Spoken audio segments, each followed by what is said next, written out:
All right, you guys, I'm about to start. I want to have a conversation. Um, I'm getting set up. I'm trying to do something different now.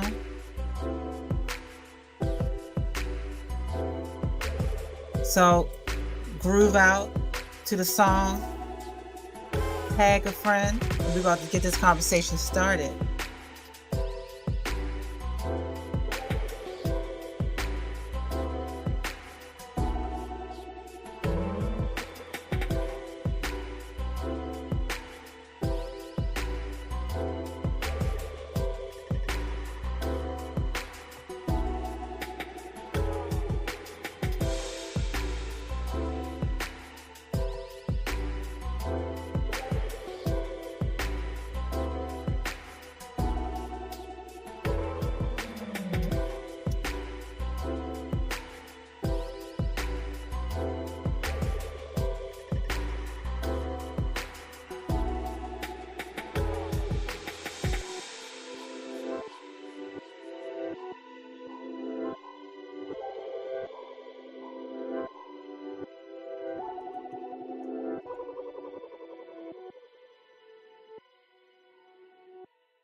Good evening. Good evening. My name is Kenda Bell. I'm also known as the Joy Factor Mama. And we are just having conversations. Um, I love to talk about current topics, but I like to put a little bit of a spiritual spin to it. Um, if you saw my banner, tonight the topic is Amanda Seals on Club Shay Shay and Black women and the duplicitous complexity and the TikTok ban. A lot of people, so come on in and let's talk about it. And what I'm encouraging people to do is as you listen or as you look at these things, look at it from a spiritual eye, meaning looking at these things as though it were yourself. And being a human being at this time is a difficult challenge. So that's a universal concept that in this world, for some of us, it can be a bit challenging and we miss the mark. We could then drill down to make it either gender specific or race specific. As a Black woman, we have a very hard time separating the two because being a Black woman is has nuances that are different from being a quote unquote woman in the traditional sense that society, that science, that a lot of entities have categorized the experience of being a woman and being Black. We have a unique experience here. And that's not to say that my white female sisters do not have certain challenges and certain plights, as well as my Latina sisters or or Asian sisters. But Amanda Seals shows a misunderstanding, I think, but I'm going to get into it. And I think that a lot of people have been calling for her to be accountable. And I don't necessarily disagree, but it's not that simple. And we're going to break down because what I found interesting was when she got on the show, she to me opened up and shared the way that she see things. And after she said that, I understood her better.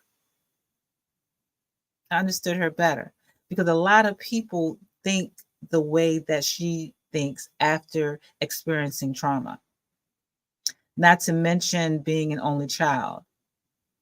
Um, okay, so we're going to get into that. The second thing, and please tag a friend. I'm going to also take people if you want to share comments or whatever you want to come on the live, because I think she's being, it's either two sides that are going on right now. There's the side that sees her as the poster child for the angry, bitter Black woman. Then there's the other side that is championing her for being authentic. And I still think that both can be true at the same time, as with most things. And I wanted to briefly touch on the TikTok ban because I think that a lot of people don't really understand the impact that the TikTok ban may have in terms of people, number one, earning money. And the idea that the United States wants to have access to that. There's a certain algorithm on TikTok that other countries want access to. And I think it was very sneaky for them to add that onto the $95 billion bill to aid conflicts overseas. And I think that we need to look at the way that the government it manipulates us and plays with us. And the tactic that they used was actually a tactic that Reverend Adam Clayton Powell utilized to get civil rights bills passed by adding what they call a rider, where they would be asking for funding for something else, and he would add on whatever he wanted in regards to people of color and their rights. And basically, I'll vote for what you want if you vote for what I want. And I think that's disingenuous. But anyway, I'm going to get my ladies up here in a few minutes. I'm going to set up these stories and we're going to get going, because I absolutely love just having conversation.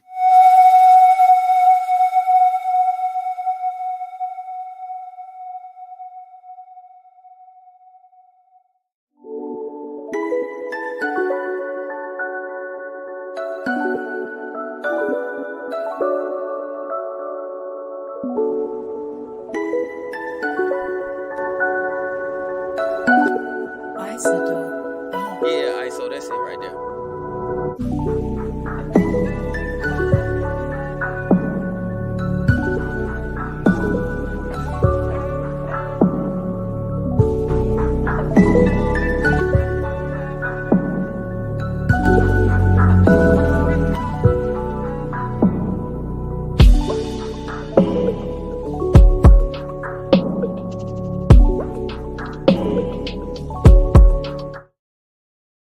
All right, all right, all right. That's my cute little intro. I love my little intro. I'm going to notify a couple of people so I can have hello, my IG people. Hello, Kelly Lynn Prime. Hello, Kenya Crooks, CJ, Bears World, AP Watkins. Thank you for joining. Please comment. Let me know where you guys are watching from, if you're watching. No, you're going to be watching. People always watching. So if any of my ladies are watching, I have sent the link. So, because I really want to get to this Amanda Seals thing. I think that's going to be um, the real bug of it, because I saw a lot. And I haven't talked to my friends about it yet because I wanted to see what their thinking was at first. I wanted us to have a fresh discussion, a fresh talk about it. But I'm going to start off with sharing this TikTok bill. A lot of people are really concerned about it, and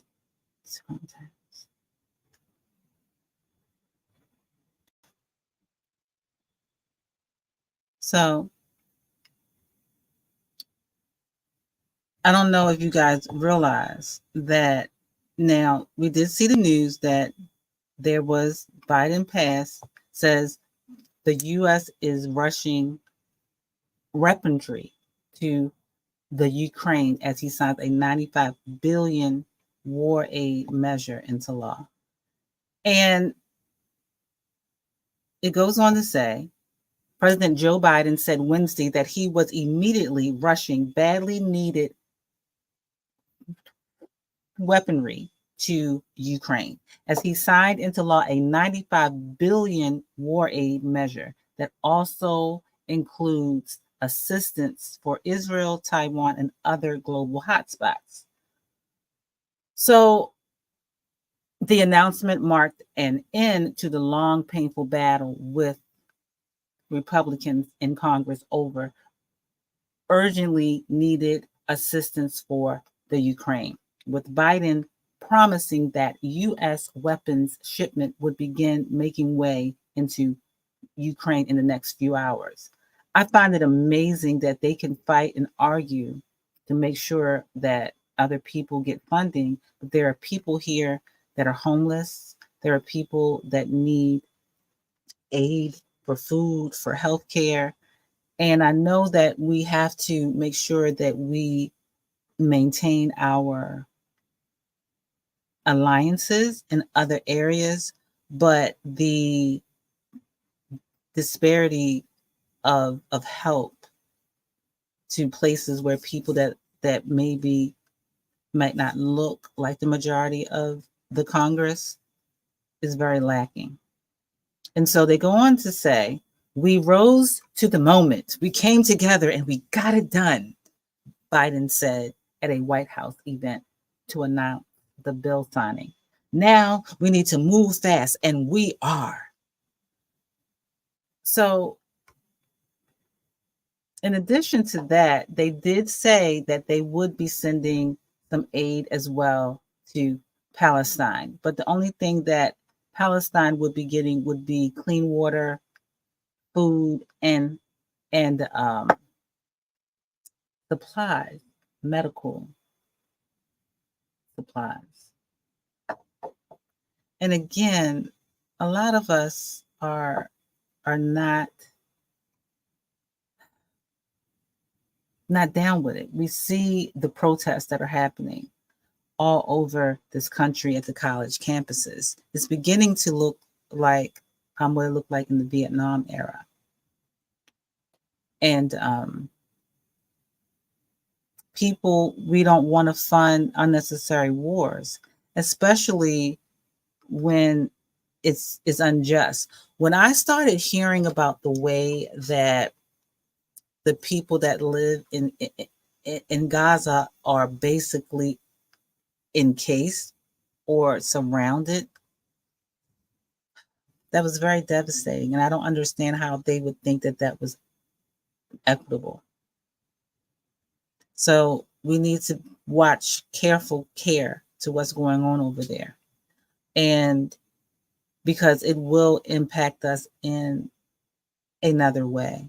And we also need to make sure that we do not allow ourselves to not lose sight that we need funding equipment, food, training, etc. right here.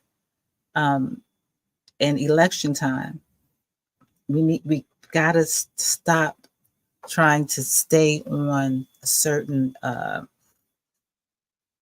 political team that is not consistently showing us things. Gotta stop. Gotta stop. All right. Waiting for my peoples to come on in. I don't know where y'all at. I said 9 o'clock. I mean 9 o'clock. No. But the next thing that I really want to talk about is Amanda Seales. And I saw a couple of posts on Facebook, and I really loved the commentary because I think that women that are not conformists understood Amanda.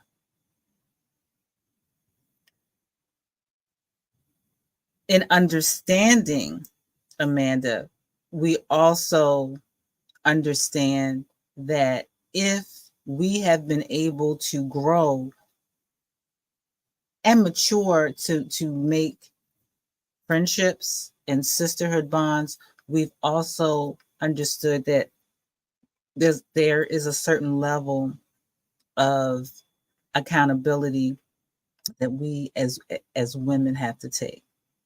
And I'm not saying that she's not taking it. I'm not saying that she hasn't in the past, but based upon what I saw, it's very clear that she's a very passionate person. I agree with that. And her truth is her truth. Period. That's it. That's all. Her truth is her truth. And if your truth does not align with her truth, there's an issue. That's how I feel. But I want to give her credit for being upfront, sharing that she tested and she sees that she has autism. And I saw a lot of people um, questioning if that was valid, asking if she went to a doctor. Now, I did question that, was like, did she go to the doctors? Or is she, expressing this to make an excuse or a reason rather for the way that she is, or the way that she is perceived rather. And so then I said I could take that route and be very judgmental to say, okay, well, she didn't go to a real doctor.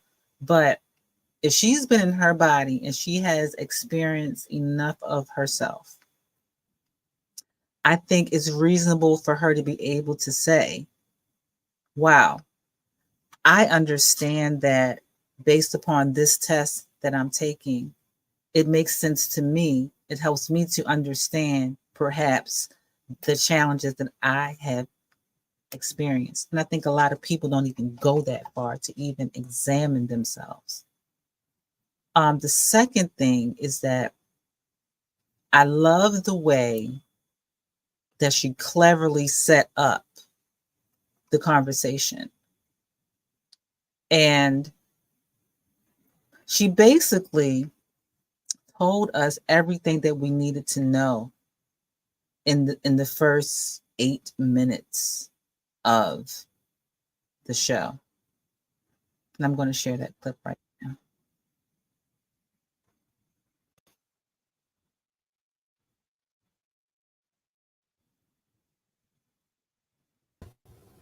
Hey, Mama C. Hey, What's going? how How you you?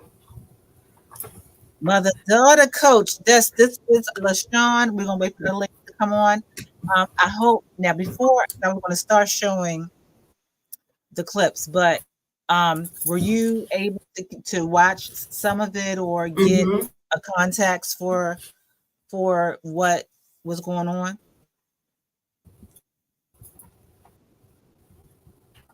Hey, my You sister.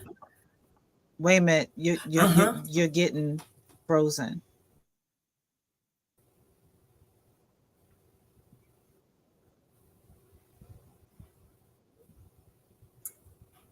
There you wait a minute.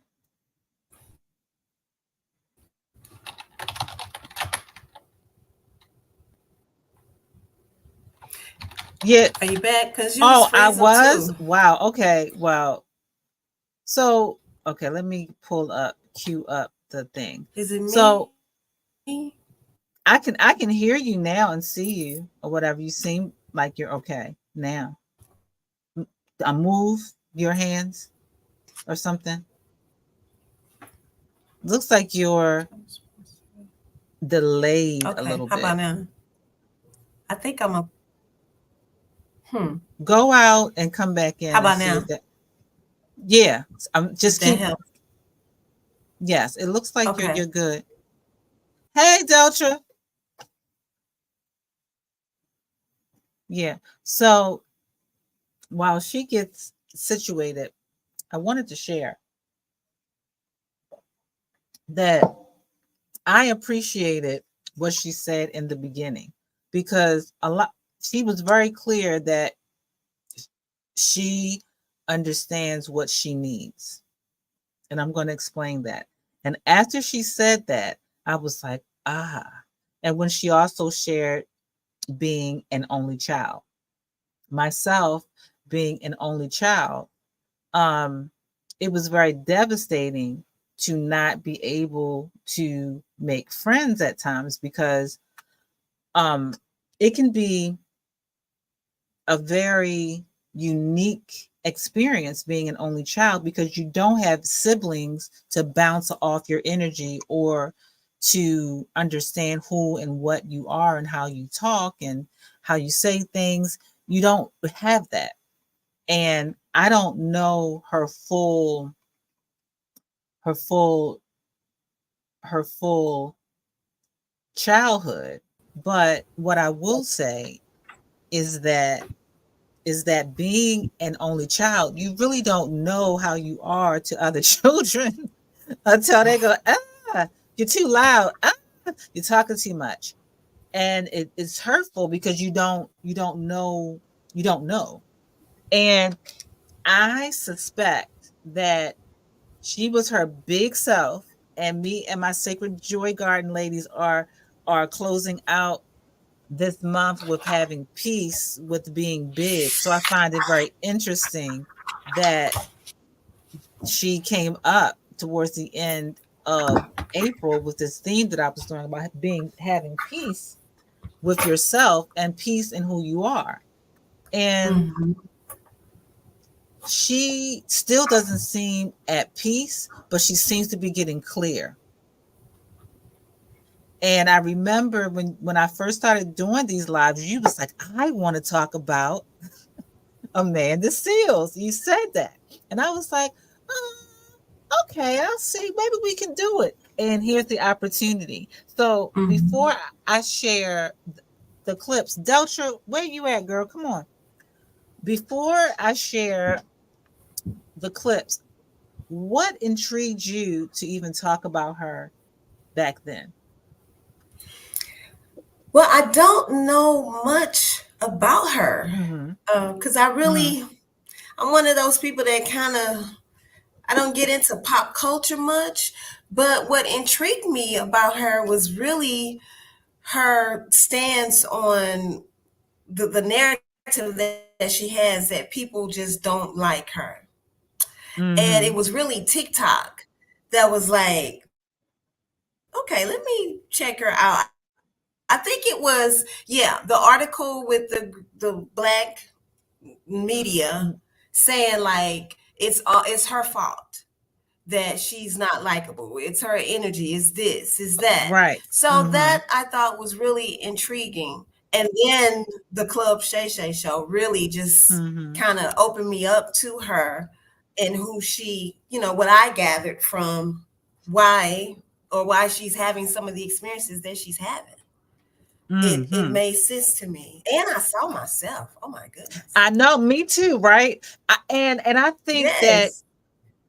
if we, not just Black women, but people in general, could even look to say, I may have done a semblance of that, I have experienced that, or I have a pattern of that, either experiencing it or being it or feeling that way, just a little nuance of it, I think you would Mm-hmm. get it. And that's, again, I do think that she has her own way of seeing things, and she's very firm Mm-hmm. in what her truth is and how Mm-hmm. she feels about things. And I think that sometimes when people that are very sure about what they want or what they give, it kind of makes the other person ripple a little bit. Mm-hmm. Yeah, I agree. And I think it's the lack of knowledge that we have about how to communicate with each other. Mm-hmm. Because she even, it's like I saw her current self and then the Mm-hmm. other parts of herself that her protector, I think I Mm-hmm. know what her protector mechanisms are, the rage that she spoke of, the way that she likes to protect. And I think what's missing is that she doesn't understand that these parts of herself came on board as a way to cope with her upbringing. She Mm-hmm. mentioned that she was yelled at. You know, the people that loved her Mm-hmm. yelled and they inspired discipline and you know, wanted perfection. And the Mm-hmm. way that she coped is how she sees the world and feels that people are not like that. You know, like, Yeah. and that's why I said I totally feel her. Like, people just don't get me because I feel that way too. Like, I'm confident in what I know.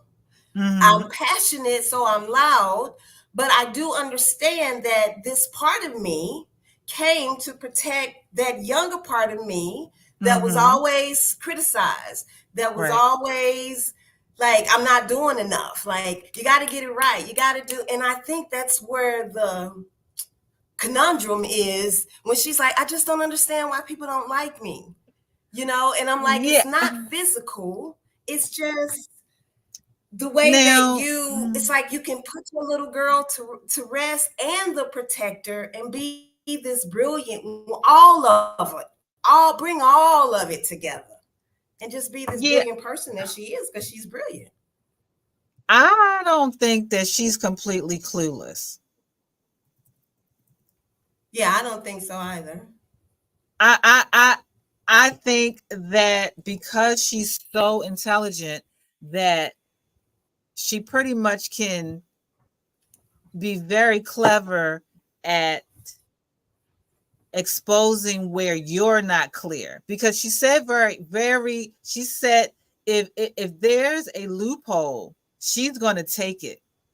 Mm-hmm. And there were different aspects of the conversation where I saw her point, but I also saw the trickiness with it.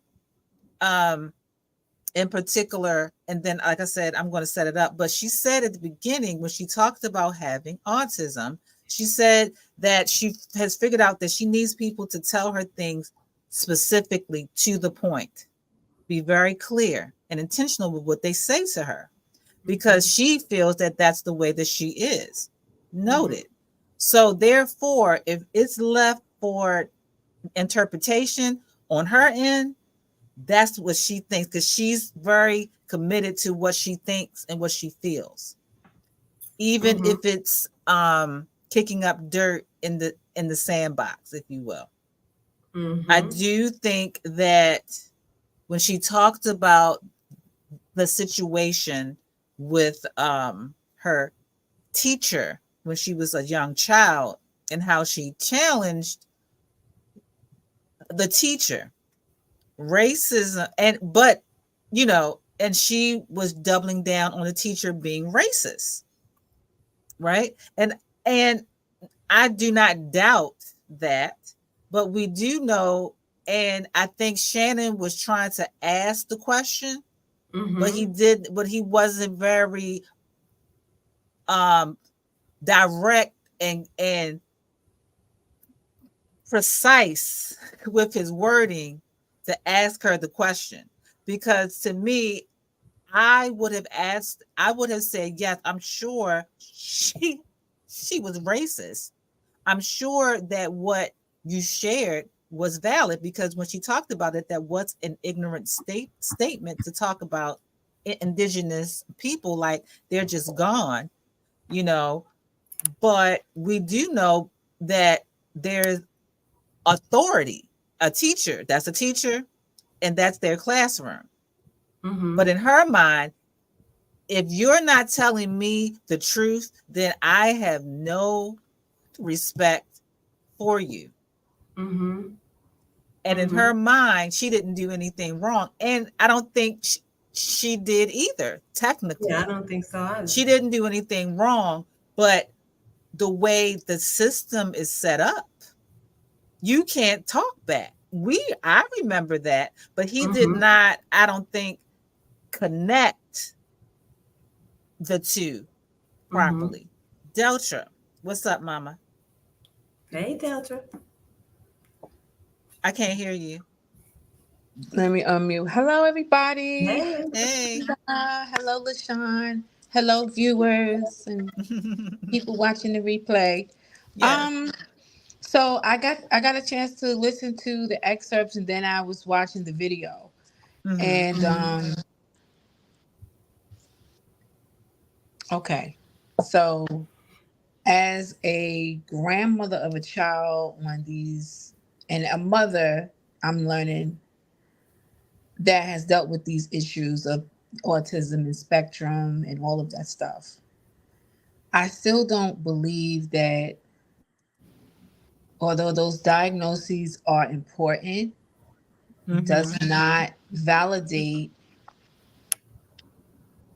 you being rude, disrespectful, and Right. out of line. Right. Also, intelligence doesn't give you the right to treat people badly because you're smarter than them. And I think Right. that was her, that's her defense mechanism. I'm smarter than everybody. I know everything. Like nobody knows more than me. And you could Mm-hmm. kind of see that she didn't respect Shannon in an intellectual way. She came on Right. his platform because she knows that it was going to give her what she wanted, which was more exposure for her agenda. But she didn't respect him, and she literally gave us an example of that with the teacher. So she was really doing the same thing to him, because his Mm. question was valid. Like, you were in her classroom. Yes, we know racism exists, that's nothing new. But why were you why was it so important for you to prove you were right? And there's something to that with her. If you look at her life, look at her career, she has to be right at any cost, whether it's cost her friends, her family, whatever it is. She Mm-hmm. wants to be right. Mm-hmm. And you have to be careful with that, because you will set yourself up for a life of you being ostracized and criticized and bullied and all the other stuff that she talked about, because of her having those issues with the spectrum, she doesn't have the ability to stop it. Like boundaries, like we all Mm. may have some boundaries we set, like, okay, Deltra, don't go in here, just because you heard her Mm. say, I've learned to teach myself when I go in a room to just, make everybody feel comfortable. But why are you carrying that? Yes, right. So yeah, the feeling comfortable. So I think that it's a balance to me. And Mm-hmm. again, because I don't think that she can read the room, if you will, about energies and stuff, because she's so into herself, and I'm not saying that's a bad thing, right? Mm-hmm. But she's so in her flow, in her stance, that she really does not create the opportunity for anyone else to be authentic, because if someone else is authentic, it's very scary Take to it them. personal. Yeah.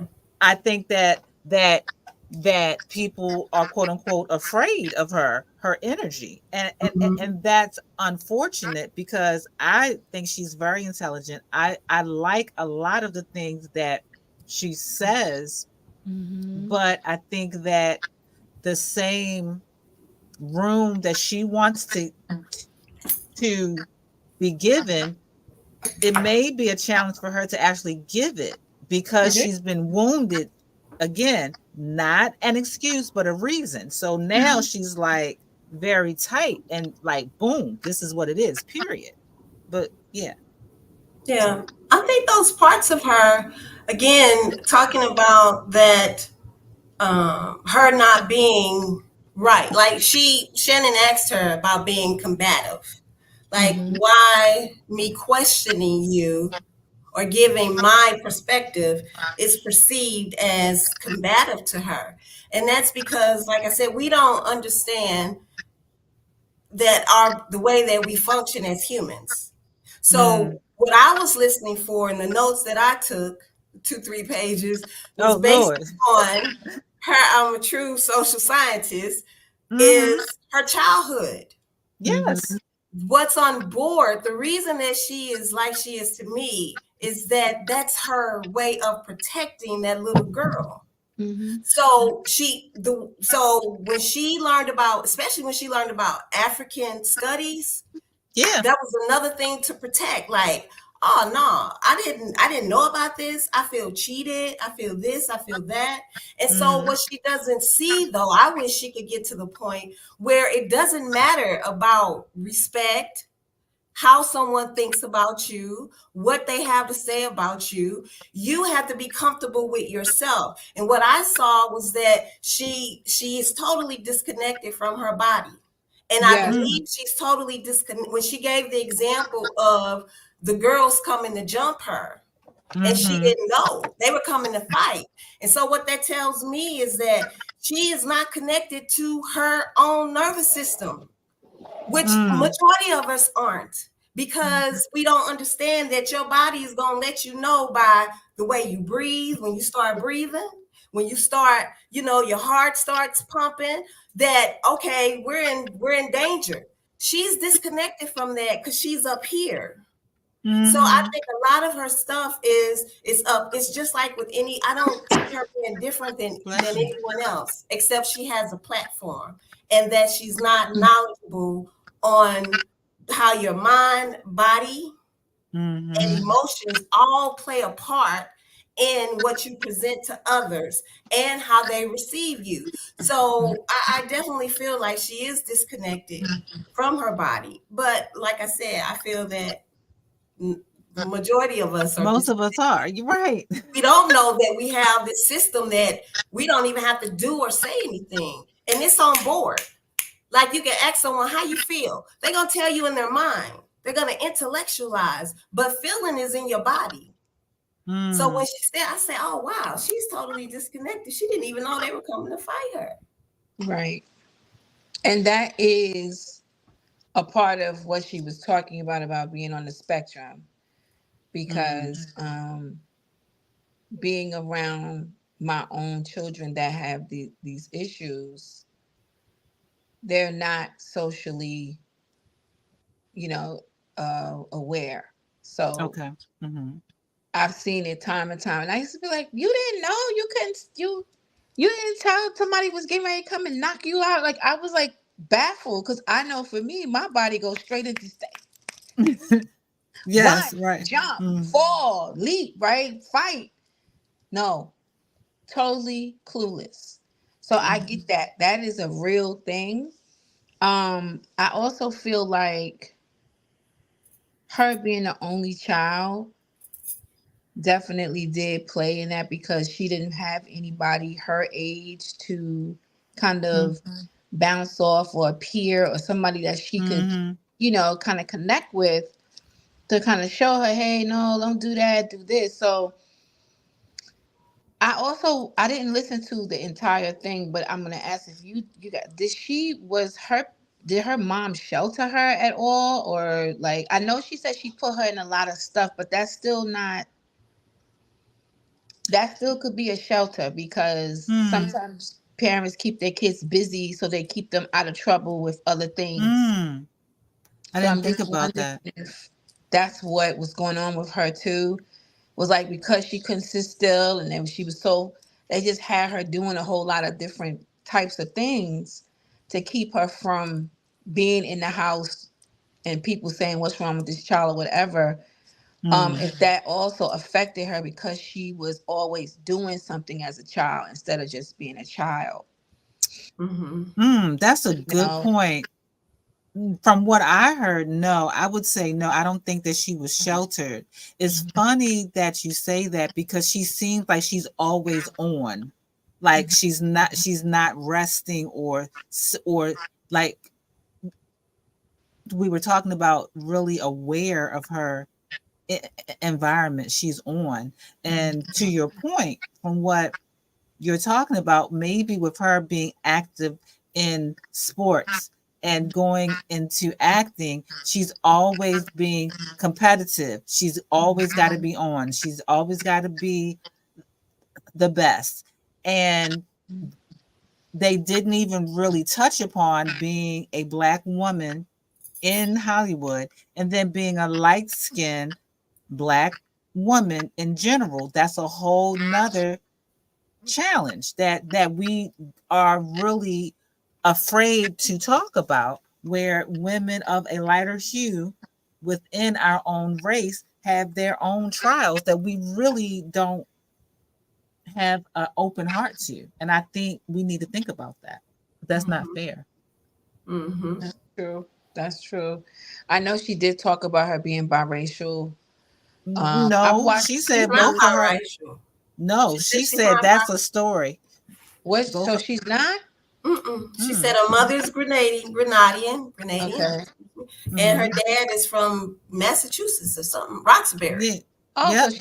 Oh, I thought it was the white black thing. I mean, I heard. I could have sworn I heard her say this out of her own mouth on the No, Really? show she I did mention watched. her on the club Shay Shay. She mentioned because he was confused too. He said she mentioned her aunt got married to a white guy, and she Okay. said Mm-hmm. I started to do these White white people things. adventures. Yeah, going to Colorado and skiing and blah blah blah. But no, she was like, my mom is straight. There's nothing more blacker than Grenada. I hope I'm saying it right. And her dad. She was like, I don't know where that came from. So I don't know. I think it came from the show I watched with her with the Black Brilliant people. Some show, Black Excellence, something she had, and they were all like at a round table, Mm-hmm. and she was there, and they were talking about being mixed race, biracial, and that kind of stuff. And she did talk about it. So I'm gonna have to go find that Oh show. yeah, please find Maybe that on because the that's reel or something. I think she was on the reel. Was yeah, it she on was the on the No, no, reel? real. no. It It was a wasn't the reel. show Okay. on Hulu Okay. that they had. It was, I forgot the origin of the show, but it was basically they would put black professionals, people that were at the top of their game, but they were black, whether they was a chef or Mm-hmm. actor or singer or a writer or whatever, and they would sit at a round table and they would discuss things and they would eat. And I can't think of the name of it, but it was very interesting because of the mix of people. But she was on that show. I think Mm-hmm. she was one of the hosts. Um, Okay. and she was very, she talked about this. That's why I was like, huh?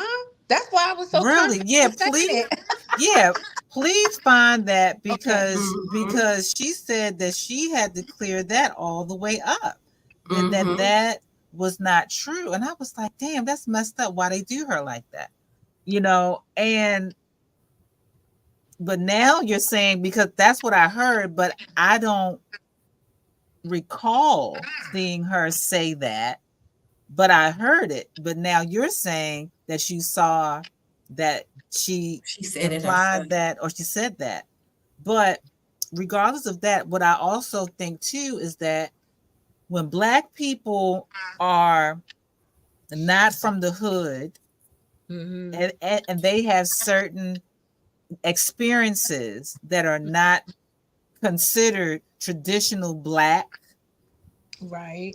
they have an additional layer to feel that they have to prove that they're down, that they're real. Because for some reason, even in 2024, we still feel that Blackness has to be into, intertwined with being poor or or hood or something of that nature of struggle. For some reason, we Mm-hmm. want to hold on to that identity when there have been literally integration. If we just want to go, I keep hearing like feedback. I thought Feedback. I'm okay, hearing it too. Mm-hmm. okay. Let me see something. All right. So I mean, like even if we want to talk about, the being real and black, integration began in the 1950s. So we've had what's that, 70, 60 something years of generations of black people that were never born, birthed, or raised in the hood. Mm-hmm. So are we to say that they're not black because they didn't have no gummy cheese and their mama didn't have to work two or three jobs or whatever? And I was raised in the city, but my parents worked. We were working class, so I didn't have the quote unquote hood experience about the stuff being cut off and like good times experience. And that's Mm-hmm. something else that we've got to release, that is not a certain type of a black person that, oh, them over there, that's blackness too. Mm-hmm. Mm-hmm. Yeah, and I think again it's the conditioning. Like, I mean, unpopular opinion. I liked Good Times when I was younger, but I think it was very damaging. I think it Mm-hmm. was very damaging to the minds of us as the youth that was watching it, to think Right. like, man, we just can't get a break. We just, no matter what, it's like, y'all, damn, damn, JJ gone, he got, oh damn, Thelma, oh, damn, Keith broke his leg, oh, just constantly. And so I think that's we grow up thinking like that's what it's all about for us. And she mentioned that's why she went to Columbia, because she was like, Mm. I had to get the stamp of approval because my people needed but white people too. It was like she is the crux of all of us in this system, and that's why I don't think anything is wrong with her.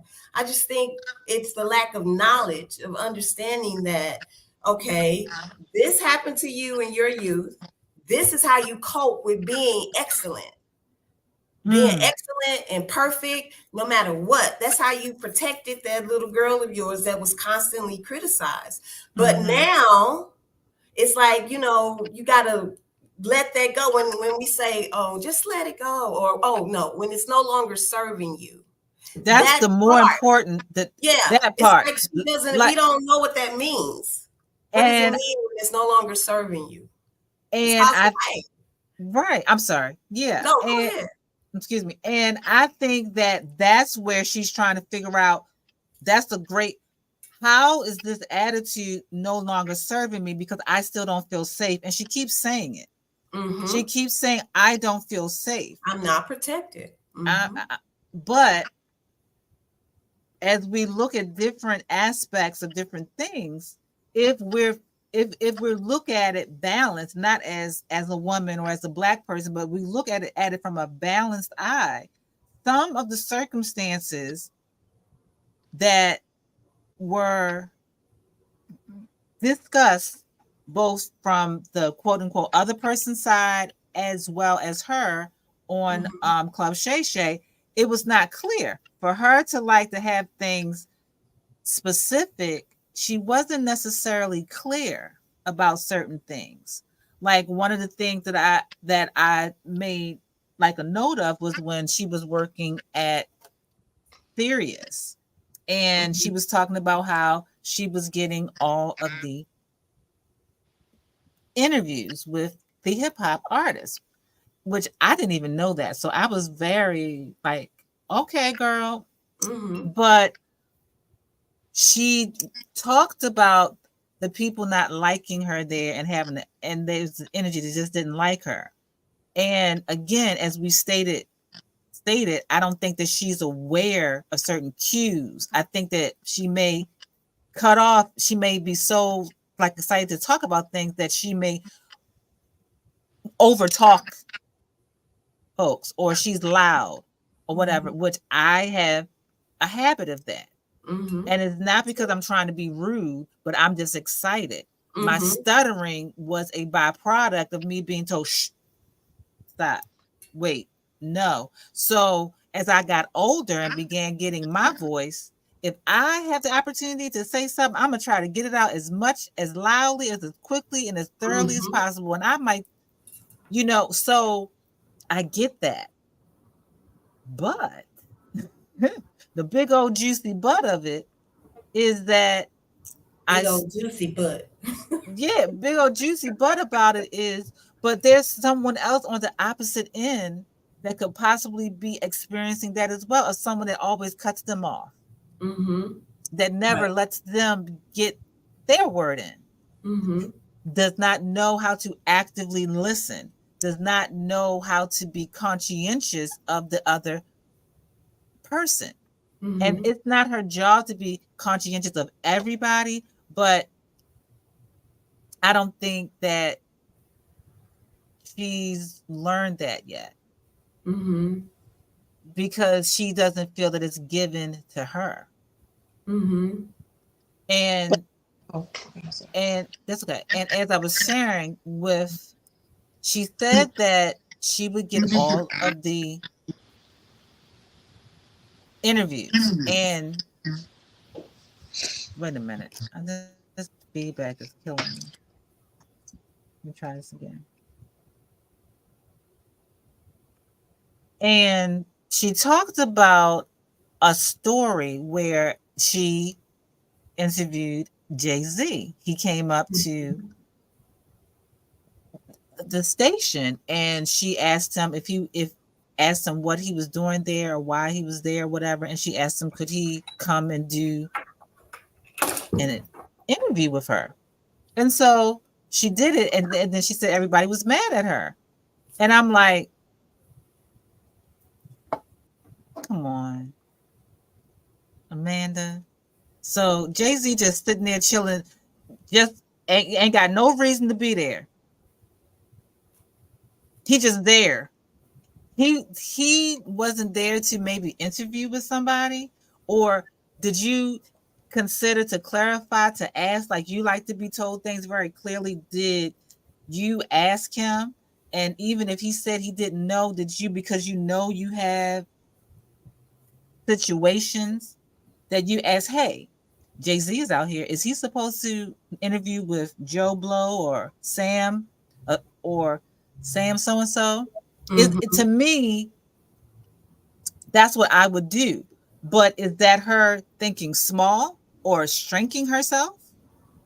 Or is it her being balanced in her bigness? Mm-hmm.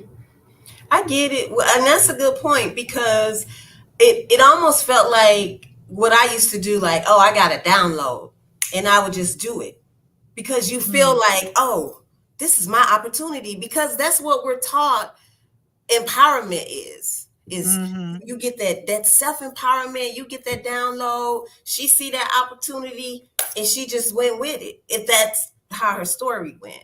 But like you mm-hmm, said, to think like, okay, is this the right order to do this? You mm-hmm. know, because and then what's so interesting is her tattoo of Maya. I She has know. a tattoo of Maya. She kept talking about her. I was like, girl, I'm feeling oh yeah for you, honey.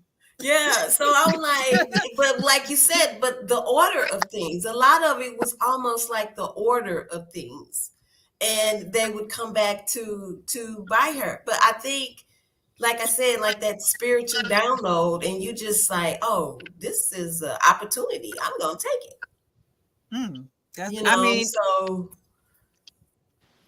yeah. Go I ahead. want Now, to without that. your working in media, I wanted to ask you like about that, because you have worked in media, as have I. Give your whole.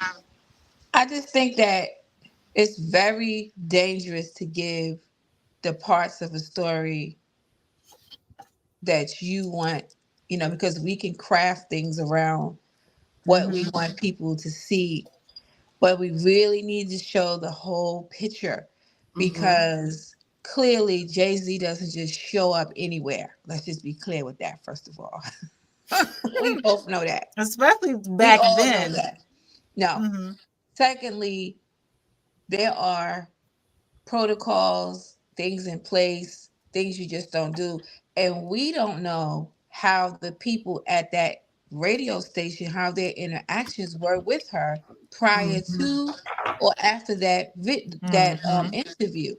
So it to me, I go back to her story about her being in the classroom with the teacher. There was something that happened to her when she was a little girl, Hmm. and she was hell bent on pushing the limits with authority figures. She does not respect authority. She said it.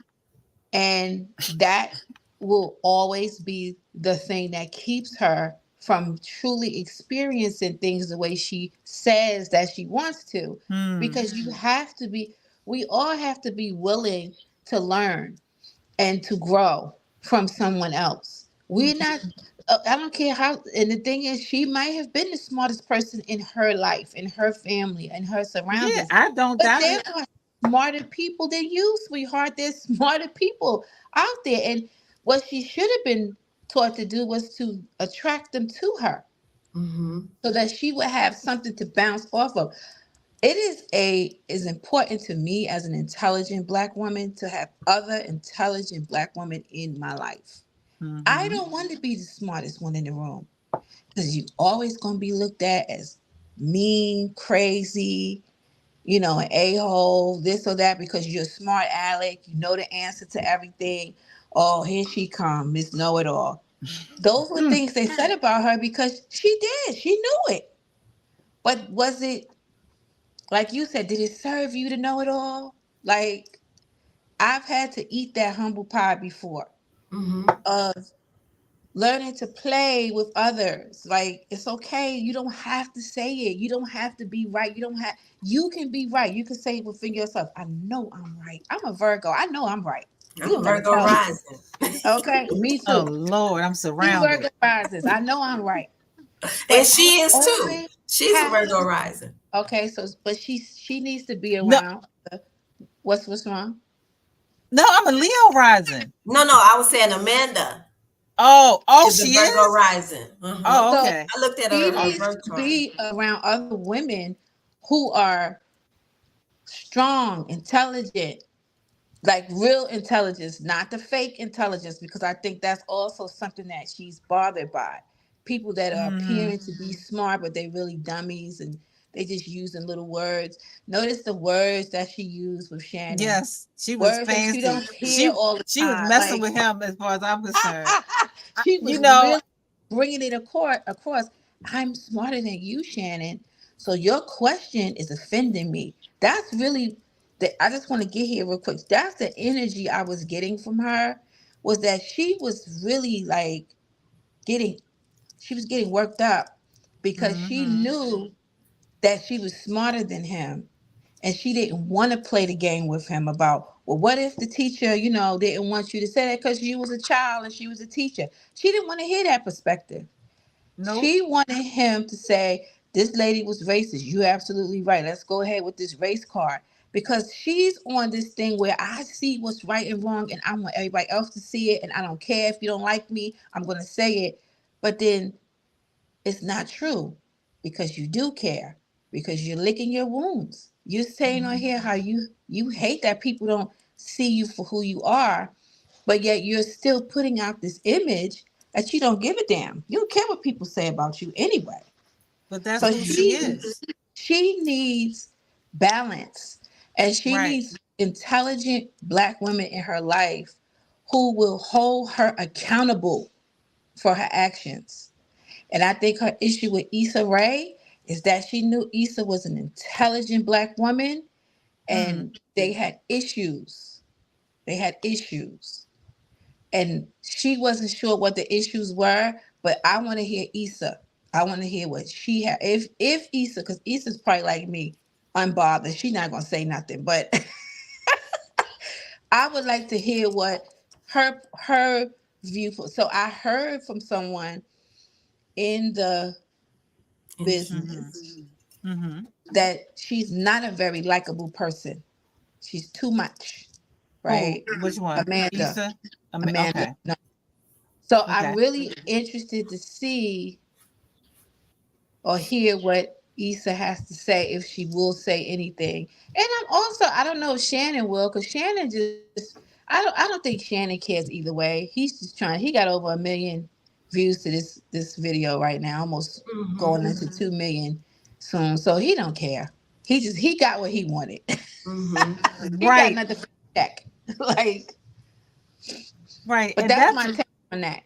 yeah, because that's what I think too. I think that again, she may have been hoping for a more in-depth interview, but I can't see why she would think that on the other end, because she's very smart. So, and she has said that she uses or she has used the 48 laws of power. So again, okay. You understand what I'm saying? Like, I'm not saying that she's not wrong, but the milk isn't completely clean. And until she can acknowledge that maybe, just maybe, I don't have to shrink myself to accommodate others so that, you know, but rather just ask questions. Mm-hmm. Because I wanted Delta for you, because when she talks about the Jay-Z interview thing, now, and you talked about it, but she really sounded like she felt like she didn't do anything wrong. And in her mind, she did not. And I'm laughing because LaShawn and I come from a space where that's like no one's doing anything wrong. Mm-hmm. And technically she didn't do anything wrong. There was no one harmed or Mm-hmm. whatever. But as we talked about, the balance of Ma'at and understanding that, I think that by the time that she saw him, she felt that if she asked about the interview, she wouldn't get it. If Oh. he was already there, more than likely it has been arranged for him to speak to someone, perhaps. Mhm. And if she didn't take advantage of that moment right then she might not get it. Mm-hmm. And It's and so and yeah. and that's the authenticity piece of it, to say, because I knew that these people were blocking me or had issues, I felt that I should have that. And so I took the opportunity to get that interview, because I do the best interviews with hip hop artists. I am the hip hop artist Scholar. interviewer. Mm-hmm. Right. And somebody was probably not giving it to her. So she took it. So say that she did not include that. Mm-hmm. But as a black woman, for a black woman to say, I aggressively took action for my own future, you're still seen as a villain. So you can't win either way. But Mm-hmm. I would have liked her to frame it in that way, as to say, yes, I could have asked, I could have inquired. I figured they probably would be upset, which to me wouldn't make any sense, because I am this person. I have interviewed A, B, C, and D person. Mhm. This is what I do. So I took it. And I think that people would have understood that. But I Mm-hmm. still felt her kind of hedging in between a victim. Like, well, they were picking on me. So I don't know why they got mad because I interviewed Jay-Z. I mean, I do the best interviews, and I'm sure that she did. But be honest to say, I took action for myself. Mm-hmm. And unfortunately, she paid for it. Oh, That's the oh, nuances. oh, That's the nuances of the other parts of the story. But go ahead, Delta. You want to say no, something? no, no. I'm just saying I'm agreeing with you 100% because it's that thing right there. That oh, I don't know why nobody likes me, but you come in the room and you saying stupid things to people and acting crazy. And you're smart enough to know better, but you still do it, and then you want to know why nobody likes you and stuff. Oh, I don't know why they were angry at me because I took the Jay-Z. Because you did it. You knew better. You knew that nobody was going to give you that interview, so you took it, and then you act like you didn't know what was. I don't like that whole I'm oblivious to everything because I'm just living in my truth. I think um she knows the business that she's in. It's a cutthroat business. That business is not for the faint of heart. Being in media, any type of entertainment, you better have some alligator, double alligator skin. Because baby, it's gonna be stuff that happens that you cannot imagine. But you Mm-hmm. also gotta play, if you wanna stay in it, you gotta play with. You gotta play the game. Mm-hmm. But you just gotta be smart enough to know that the game that I'm playing is just that. It's not who I am. It doesn't define me. It Mm-hmm. doesn't, it may pay my bills for a while, but it's not who, totality of who I am. And I think a lot of people get lost in that, lost in the fame, lost in the money, lost in all that. And I feel like she feels slighted. Mm-hmm. Look at all the accolades he read about her in the beginning. All Mm-hmm. Yeah. the stuff she's done, And Mm-hmm. she's brilliant, Yeah, beautiful, that's why I said brilliant. she's brilliant. but she feels she's not getting her just desserts. She feels like I'm still being slighted. She almost has the same kind of feel that Taraji had to me, like, I'm not making enough money. Nobody's paying me. I'm worth more. That kind of thing. Instead of Mm-hmm. really getting to the core of this, because it's coming from you. Mm-hmm. So she has the power to change how all of this works. She has the power to be the person that everybody wants to celebrate. But she chose the side. She chose to be the antagonist. I'm sorry, but I feel that about her. Okay. I mean, I don't think that she overtly chooses to be that. I think that she becomes an antagonist when she doesn't feel seen as who she wants to be seen as. And Mm-hmm. again, but I honestly don't think that she goes out of her way to be it. Hmm. But it's like, damn it, I'm being nice. How dare you?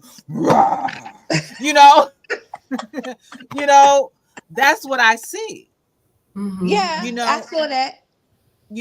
and we've all felt that, but we haven't acted on it. She is like, I'm acting on it.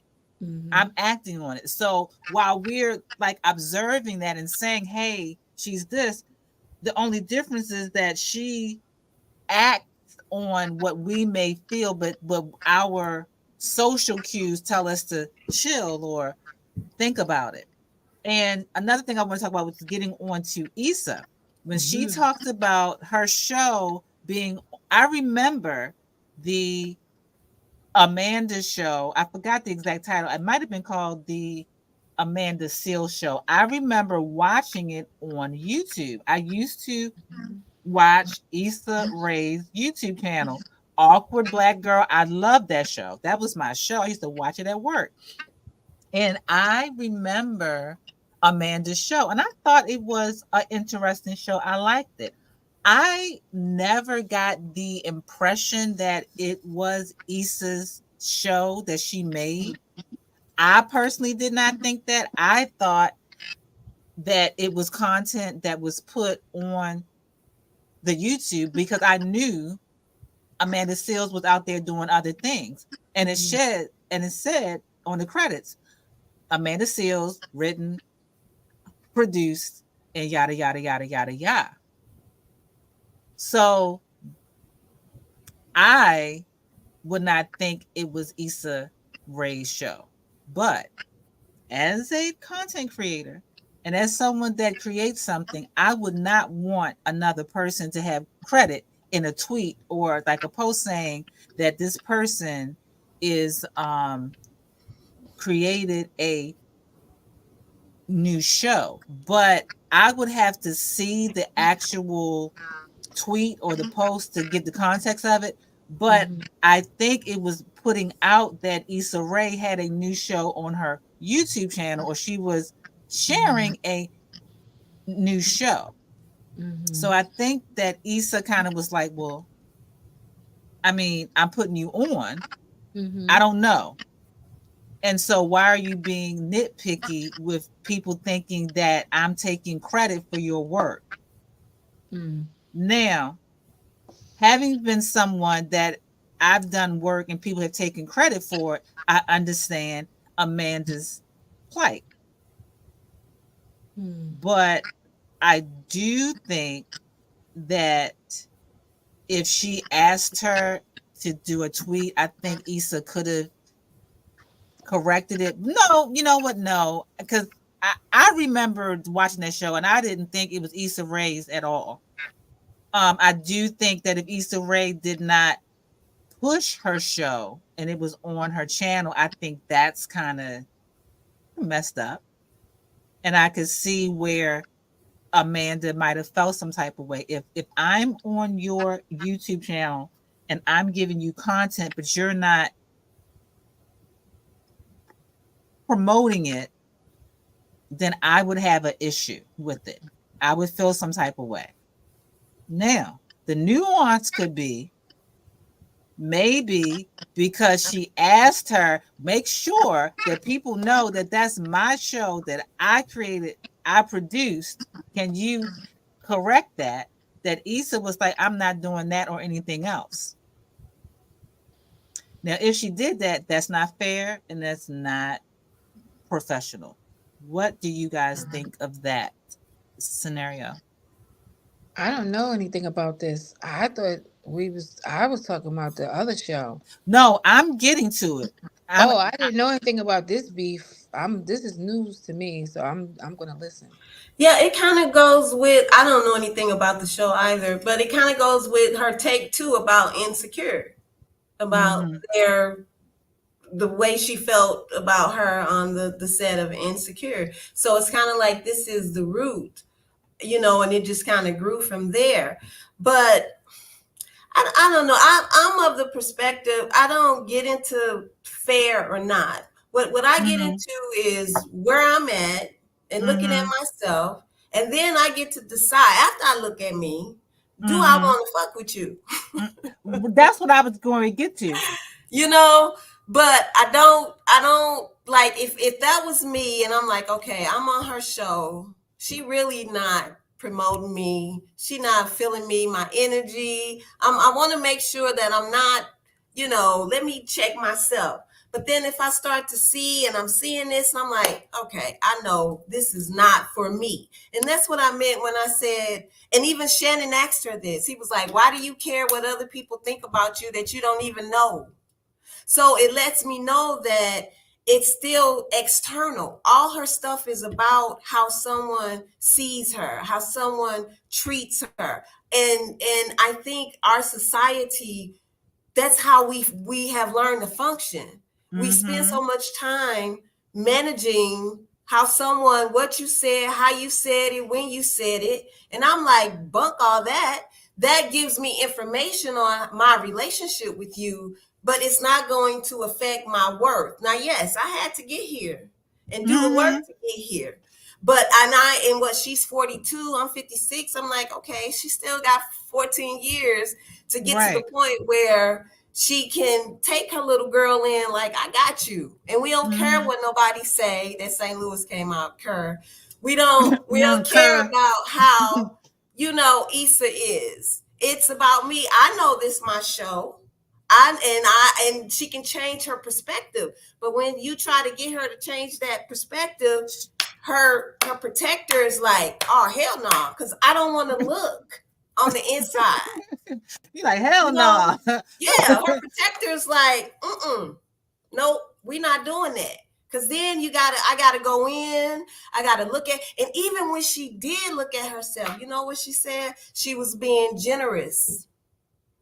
She used the term, I'm being Yes. generous. I'm gonna be generous in her reflecting, instead of being able to say like the thing with looking back as the Yeah. adult today, looking back, like, okay, well, maybe I could have took what Issa was doing, not seeing the opportunity, with some Mm-hmm. wisdom. It was still like her little girl was still Still on the looking mic, right. still advocating for herself, like, see me, feel me, protect me. That's why I don't think it's intentional. I think it's the way she's learned to survive Yeah. all these years. And she pretty much said that. But I used that example because so if I worked with somebody and I felt that they did not support me, now she said she felt that's the way that she did business. And I said, okay, that's fair, like assessment. So she took it as, okay, that didn't feel too good, but business is business, right? Mm-hmm. So, and again, she was younger then. And as you said, yes, she's 42. We're in our 50s and then got bumped around and knees scuffed where we're kind of like, you know what? Mm-mm. And she's still processing this, no matter how intelligent she is, no Yeah. matter how much of a titan in academia she is, she's still a human being that has a soul and has feelings and has a spirit. And so, Mm-hmm. but if you go to the next level to work on a show with somebody that you feel like wasn't really for you, you're again trying to make somebody do Mm-hmm. something that is they have, in your words, not shown up towards you. Mm-hmm. Mm-hmm. And but people that want to control and have a certain truth about, because she kept saying community, Mm-hmm. she wants community. Community involves cooperation. Mm-hmm. It involves people, not, and not just you, them being themselves too. And if they feel that you talk too loud, if they feel that your tone is a certain way, you can at least listen to that. You don't have to, well, I'll just shrink. No, you can say, well, I talk loud because I want to make sure that you hear me. Mm-hmm. I've had times when I wasn't listened to, so I may talk loud sometimes. And Mm-hmm. I think she may have done that, but by the time that she's come to this clarity in Hollywood, people, they have their own story now. So they're like, oh well, whatever. But I would just, if I've had bad experiences with people and I feel the experience has been a certain way, I don't mess with them like that. Mm-hmm. But that's just me. Bye. And I could be misreading you, perhaps, but at the end of the day, I'm going to kind of give space. But again, in Hollywood, she got to work. Insecure was one of the hottest shows out. So why turn down that check? I get that too. Mm-hmm. But to be cognizant that the girls ain't girling with you like that. And and I feel bad about that because I know what that feels like. And I've also been that person that tries to get people together. They have different types of personalities. I've gotten better with it in my old age, Yeah. you know, but and I know the burden of you seeing the greatness in everyone and getting this super team together, but the personalities just don't mesh. And we have to stop feeling guilty for not getting along with certain people. Maybe certain people just don't vibe. Certain people just don't vibe. We have a lot of pressure as black women. Black women got to get along. We should respect and honor one another. That's the first order of business But I to just me. wonder why she keeps saying she's protecting Issa. Protecting her from what? Because at the end of the day, um, I think it was very clear to a blind man that Issa didn't really like her, but she was okay with working with her. And that's something we have to understand too. I don't care. We don't gotta kiki and be best friends to work together. I'm here to get some money. You here? Let's get our money. We can go about our way. We don't have to be buddy friends. So everything in your life can't be. I'm sorry. I'm laughing because see, y'all don't know. I was in a meeting with this lady, and she pretty much said that verbatim. Do, do you remember?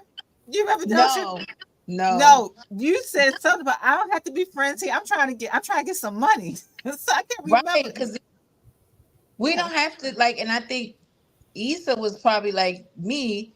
Look, I got a show to produce. Apparently, the public likes you on the show. I'm keeping you on the show because my ratings are good with you on the show.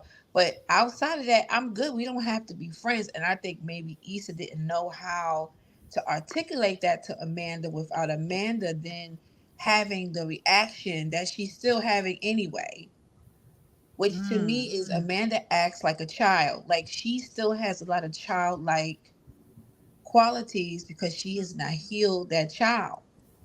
So she's communicating with people, she's making decisions, she's doing everything from that childlike behavior, that mindset. And she's giving that back. She's giving that out to people. And they looking at her like, you're a grown woman. What's wrong? Like, because I'm sure Issa was probably like, we don't have to have this conversation. It's clear to everyone that I don't really like you like that. I don't really F with you. So why you taking me out to dinner to ask me if I like you? It's like she does these things in her mind. Well, maybe if I take them out to dinner, maybe remember she said she had got all the yeah, girls together that didn't to like do her. different things Like, what is this? What is this? What who told her because that? Okay, she wants friendship. I think she Yeah, wants it. yeah. She but wants that is connection. Yeah. how like if y'all think about it, that's a real childish like way to go about it because it's not going to give you and like you said, LaShawn, she's not connected to her body to understand social cues. These girls don't like you, so you don't need to go out to dinner with them. You don't do.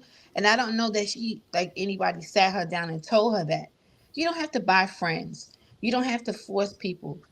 You want the people in your life that want to be there because of who you are, not trying to change you into somebody else. And there Mm. are people for Amanda that will love her and Mm-hmm. support her and cherish her, but she's got to get there first. And she gotta let all this other stuff go. Like, why are you talking about you protecting Issa? Let's talk about that part. What do y'all think she's talking about? What is she thinking that she's protecting her from? She's a mean girl just like me, but I haven't said anything. That's what I think. I think she feels she's protecting her in regards to the culture.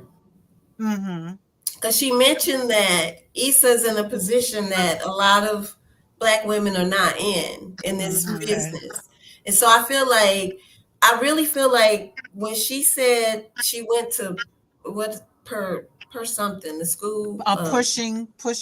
yeah, Pershing, Mm-hmm. that when she decided to go with the major of African American or whatever, I can't remember the title, but it was Studies. all about, yeah, African studies. It just opened her mind. And she was Mm-hmm. like, I felt slighted. Like, oh, okay, I gotta protect this. And that's why she said she chose hip hop as her Mm-hmm. concentration, because there's this thing about usually how we are in the with each other is really Mm-hmm. comes from our own stuff. So because she doesn't feel protected, she has this thing of protecting. And I think with Issa, her, like I said, the culture, black women, like, and I think her thing was I didn't really say how I felt. Like, I Accountability. don't Now like she's accountable. some of the Mm-hmm. things that she's doing. I don't like the way that she may be talking. So I'm just gonna keep that to myself. I'm just gonna stuff that. But it's in valor. It's in protection. It's not that she gets that she's guarding her heart. Mm-hmm. She feels like I'm protecting the culture, and that's what you should do for me too, because I'm protecting you, Mm. so And nobody asked her to. And I no, really I want think her that's the to way take that she cape off. Yeah, but she yeah. needs to take that cape off Oh, I because agree. She definitely she's definitely taking on things that does not need to be taken on. Like she needs to focus on living her life, figuring mhm, that part out, and being happy from that point. I can't imagine her. Like, I don't think she's found happiness. I don't think she even knows what that is. She's always on Mm. combative. If she's not talking about the people in this place, she's talking about somebody over here. She's taking on all of this stuff, Right. but nobody is protecting her. And she's like, why? Why is nobody protecting me? But I'm trying to protect all these people. mhm. Hmm. Because nobody asked you to. Girl, yes. And here's the thing. And then I know we won't hear. Oh, it's been Oh, almost 90 well. minutes. It don't even Oh, feel like it. this is a good Wow. conversation. Yeah. Moving with that. So Mhm. she, the Emmy, no, no, well, the young, I'm going to get to the other story, but the Emmys party. Mhm. Now, I see her point about this is celebrating Black excellence in television. I have been on television as a child actress. I'm on Insecure. So I should be at this party. Like, what? Why? Why am I not able to come? And she said that someone else had invited her and Jesse, she yeah. went. Mhm. So so it was a public place from what I understand. So I could see why she would think, why couldn't I be there? It's a whole bunch of people. So it's not like it's an intimate gathering. So Mhm. why am I not able to come? But I have a sneaky suspicion that she probably knew that they did not want her to come. And she stood on her universal truth or her version of Ma'at, that it is only right that I should be there because I'm a part of that cast. I have Mhm. contributed to the culture, and I'll be damned if because one person or two people or 10 people don't like me, that I cannot be in that room. Mhm. Mhm. And I think she has a point. Mhm. She has a point. If she knows how to navigate the space in the room. And I think the reason why is not, I mean, I don't know. I'll stop right there. What are you guys take on that? I'm if you don't invite me, I'm not going. I don't Mhm. need to force myself on you. That's my whole thing. I don't care that much. See, she still cares too much. That's the problem. She cares about all of this stuff, even though she might try to pretend that she doesn't. Her actions are saying she cares about this stuff. Who goes in a room full of people that don't like you? Why put yourself through that? It's like that's some kind of thing with her. And because it's been happening so much, she don't know the difference. Like she doesn't realize this is not helping you. This is literally hurting you. It's I, hurting your healing process because you keep re-injuring yourself, re-injuring yourself, because you keep putting yourself in these predicaments where you feel like I need to be justified. I need to be seen. I need to be heard. You didn't have to go. Does Mhm. anybody? I'm sorry. You can go ahead, LaShawn, but I want to know what happened when she went. It got kind of nasty. I think after the you can talk first time about it. when they Mm. when they told her at the door that they Mm. were not going to let her in, Mm-hmm. that was her moment. I feel to leave. Right. Yep. But she let other people say, "Oh no, girl, come on back. You supposed to be here. Come on back." And it happened like 2, 3 times. And then when she did finally get in, they still came to her, the security, and was telling her she had to leave. And she's like, "Why? Who said it?" And they went back and forth. And then it got into like this physical tussle, they said on the show. I don't know about it. And I just gathered all this from Mm. Club Shay Shay. And she's like, it got into this physical tussle. And Issa didn't, she let the ball drop with that. Like it was her publicist or something that didn't want her in the party. So I guess my question would be like, okay, well, this Jesse, I don't know if that's the actor I Jesse I think that it invited was. her. Like, was that an option? Were you his plus one? Or did he just tell you? Or did you need to have an actual invitation? That's the No, nuance. yeah. Right. So it's like I agree with you, Delta, that that her little girl is still in need of see me, validate me, And what's so sad though is that I just feel like that's a lot in our society. Because when you look on the comments on Club Shay Shay, people are supporting her. They like, I love her even more after watching this. I now didn't pay Yeah. attention. I mean, she is getting the support of the She people. has a It's just crowd. the media and the people in her peers, perhaps, but the people, they are supporting her wholeheartedly. Like, yeah, it's the fact that you speak your mind. It's the fact that you're a black woman who is knowledgeable. You have the credentials, and we don't know how to deal with that. Is the take that I gathered from all those comments that was Hmm. Mm. her, clap and thumbs up, and we got you. So, but it got Yeah, kind but of she doesn't ugly want at that. the She party. doesn't want that because Yeah. she's had that. She wants the people that she feels on that are on her level or she's Her smarter peers. Yeah. than, who have the accolades, the money, the connections that she feels she's supposed to have.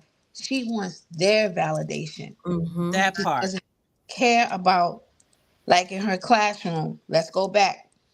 The students in the classroom, she was standing up for them, fighting for them. But when she went after the teacher, she didn't expect that teacher to correct her or to bring her in on it. She just thought it was going to just keep going. She had the respect of her classmates, but that teacher, she didn't have the respect from.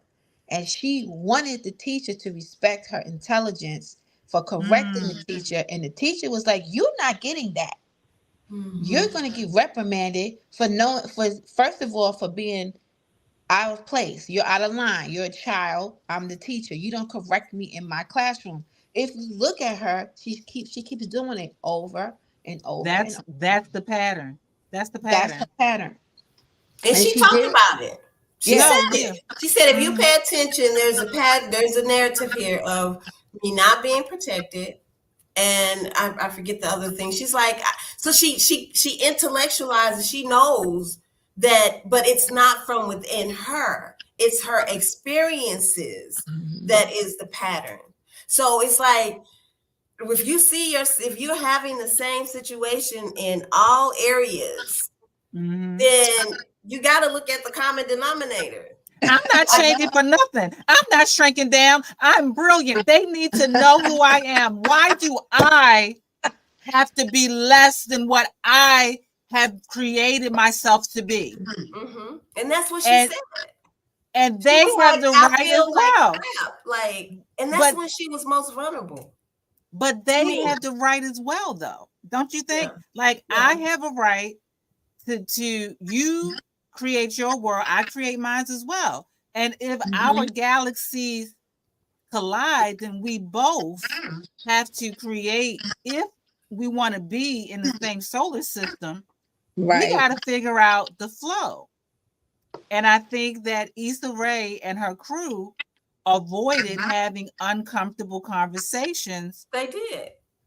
I feel with her. that was on So them they, too. yeah, so there's a certain level of accountability on their side as well. If they quote unquote know how she is, Right. I'm just saying, Yeah. Instead then of. Mm-hmm. they should have expressed, we want you here. We value your talent, because they do apparently, and she is talented, Mm-hmm. and we just need to make sure whatever. Now, the other part that I found was interesting, and I get it, was when Issa, she talked to Issa, and Issa was like, I don't have anything to do with that. That's in between y'all. I think that Issa should have handled that, Mm-hmm. because even though that was a party, it was a industry party where her two employees were having conflict or whatever. No, it wasn't the one where she got escorted out. It was another event, I think, where she asked Issa about. I can't remember, but Issa, I think, should have had an honest conversation with them both at the same time to clear it up, to clarify, so people can say, well, my issue is this, my issue is that, rather than say, I just don't like her. And I think that we all are guilty of that. I hear something scrolling. Oh my God, I'm so sorry. I'm sorry. I forgot that That's I'm okay. so sorry. No, that's okay. No, but I think that Issa could have, but of course she was young too at that time. They're all very young. So there's still also, so we can fault them and say they didn't handle certain things in the proper way. But we also have to understand they're still young geniuses. These are young geniuses that may not have the management skills. But I do think that Issa should have had a meeting with the both of them when Amanda mentioned to her that she felt a certain energy. But I think Issa wanted to avoid the conflict. She didn't want to deal. She doesn't want to get the work done, and I understand that. But Yeah, when I just want to say go real ahead. quick. Also, nobody teaches you how to deal with certain levels of success. It's kind of on the job training. Yeah. Especially if there's nobody in your close circle that's ever done it or been there or experienced it. So you just kind of go in with what you know. I look at Issa Rae as someone who doesn't like conflict, who doesn't like to do the whole back and forth thing. But I just want to say the whole time you were talking about the incident, LaShawn, with her and Issa and you too, Kenda, the only thing I could think kept coming to me is that Issa didn't want her at the party. Period. She just didn't want her there. And they were doing what they were told. Nobody was going to tell her that. These people get paid to do what they're told. And I think that she didn't want her there. And Amanda couldn't take that. And that's hurtful. Let's be honest with that. That's hurtful. That's very, because She she said she feels like cried. I gave you my best. I did my best for you. I was so excited. I was a part of this. And why am I on the outside? That's why I said I want to hear if Issa Rae ever responds. I want to hear it. I want to hear what her take is. Why didn't she like her? She's What a was it? Capricorn, so good luck with that. It could have been something simple that we'll never know, or it could have been something obvious to everybody else except for Amanda, because she clean, she doesn't really understand when she's not wanted. Clearly, she's like, she doesn't have that ability, that social skill to know. You got, the saying, read the room. You got to read the room when you walk in. But You gotta know. here's the thing, is that, and I have been guilty of not being honest with people when I have felt awkward or rubbed the wrong way. So I'm going to take accountability where I've been in situations where I haven't spoken up. And I think sometimes we think to ourselves, well, maybe they really didn't mean that. Maybe I'm tripping. Maybe that's one time and they're gonna not act that way again. We give people certain things, and I wish that there would come a time when she's able to be herself comfortably without feeling like she has to fight, because I think she's so forceful because she wants to assure that that she's lovable. She's not just because she said it. I'm not likable. I'm lovable. That's her true of like, love me and all of my brilliance and my fire. And and I'm sorry, I'm going to the next aspect of, and then I guess we're going to go because it's like 10:30. When they had the incident at the party, Amanda said that Issa Rae contacted her, Amanda, and told her that she and the publicist needed to talk. And Amanda presumed that it was going to be some type of apology. And the publicist was like, it was me. It wasn't Issa. I said you couldn't come. It was my party, blah, blah, blah, blah, blah. Now, if the publicist laid on the sword for Issa, because that's what you just said that. And I didn't want to think that, but we know that happens every day. And when Amanda asked her why, and the woman said, because I don't like you. And Amanda hung up the phone. Mm-hmm. And I was like, first of all, if I was Amanda, I probably would have hung up to, what? You don't like me? That sounds like a child in high school. How are you going to tell me you don't like me? And so that's like high school. So I get Amanda not even dignified to ask her why. I think I would have hung up too. And I passed the responsibility back over to the publicist at this point, because if you felt so strongly that Amanda was not supposed to be at that party and you don't like her, there's a reason why that should have been clearly stated so there wouldn't be a continual beef. Well, actually, the reason why I was uncomfortable with having you there is because at this time, when you were in company with X, Y, and Z person, this happened. And another time, and give her examples so that she can understand perhaps why you have a perception of her. So I think, again, Amanda can take more steps to be more accountable for reading the room and taking her actions. But the people that are also acting like they're victims, they need to take a certain ownership for not being clear, because she says at the beginning of the interview, I need to be told very clearly, I need information. So that publicist missed a great opportunity to clarify everything, so that if Amanda starts, quote unquote, acting up again, then she could say, well, see, this is why, because I explained to you A scenario, B scenario, and C scenario, and now you're doing it again. And I don't think that it every relationship is twofold.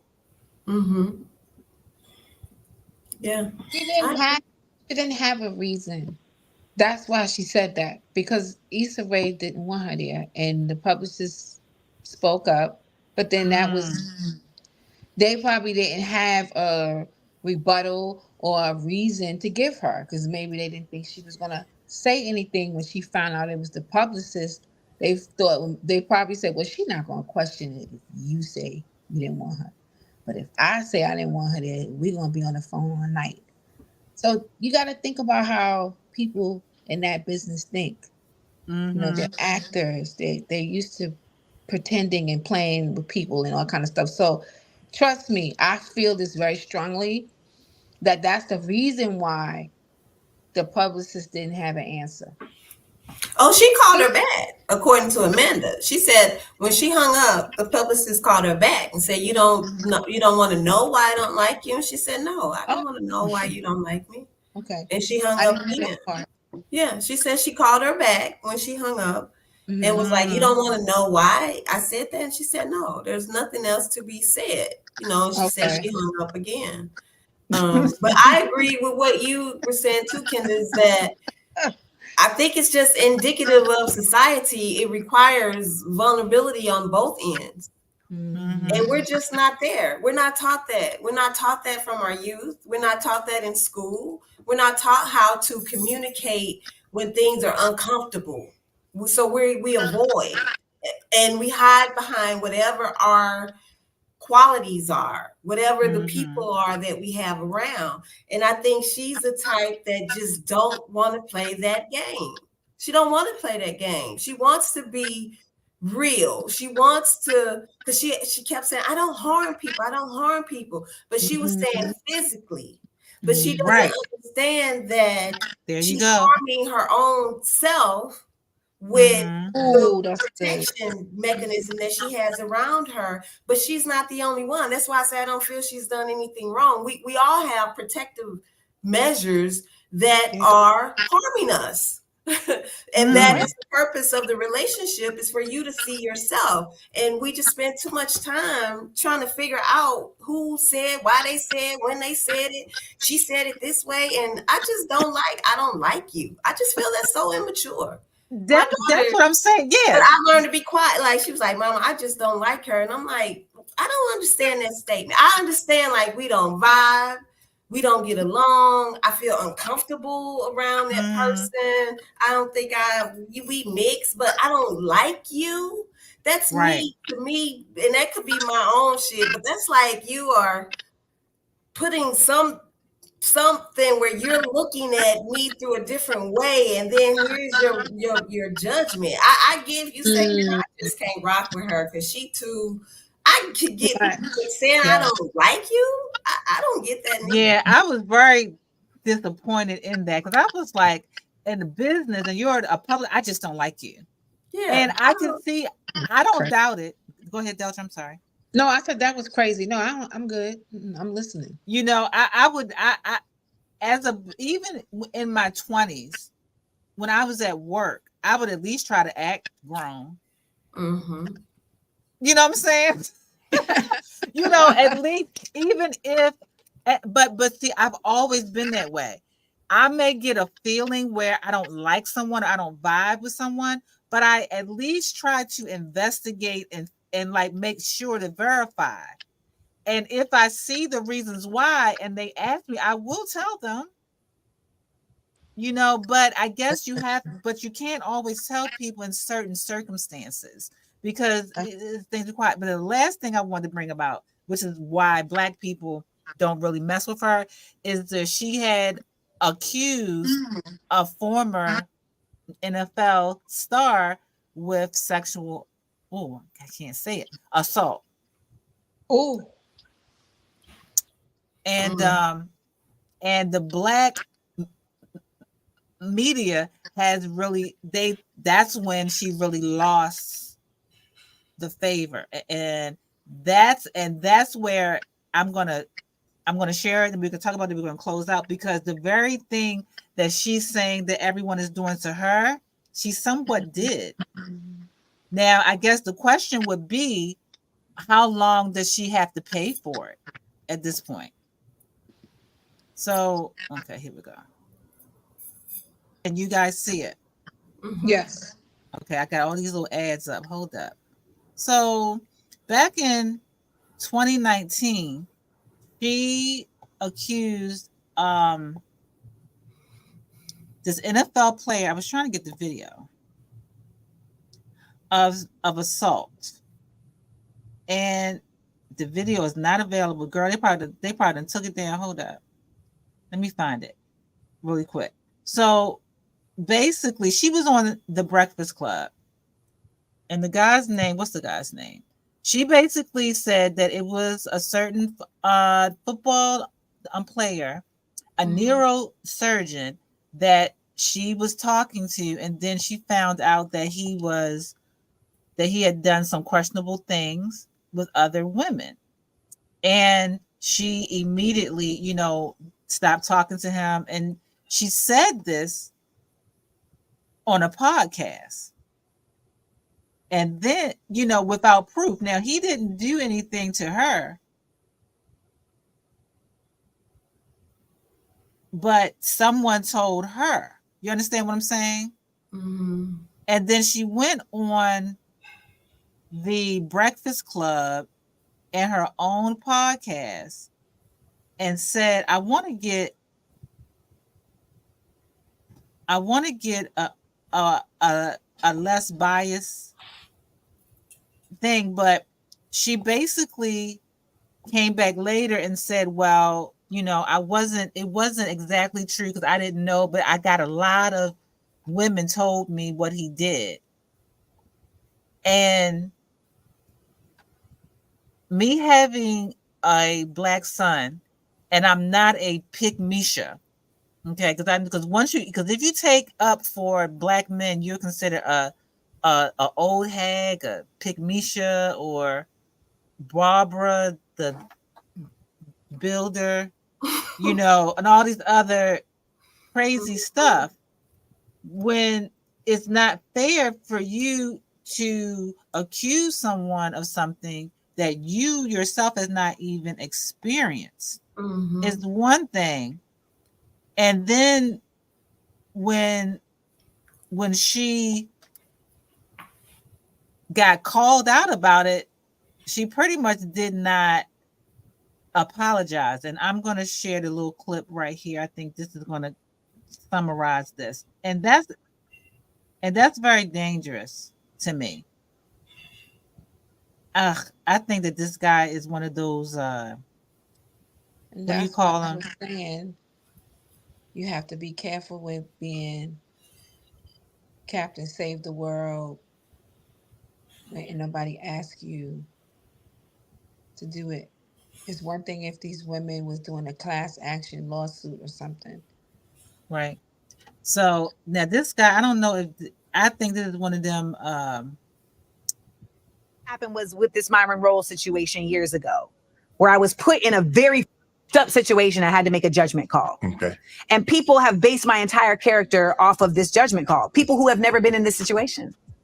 But I did the best that I could with that situation. Oh, man. Now, before we get into it, what situation is she talking about?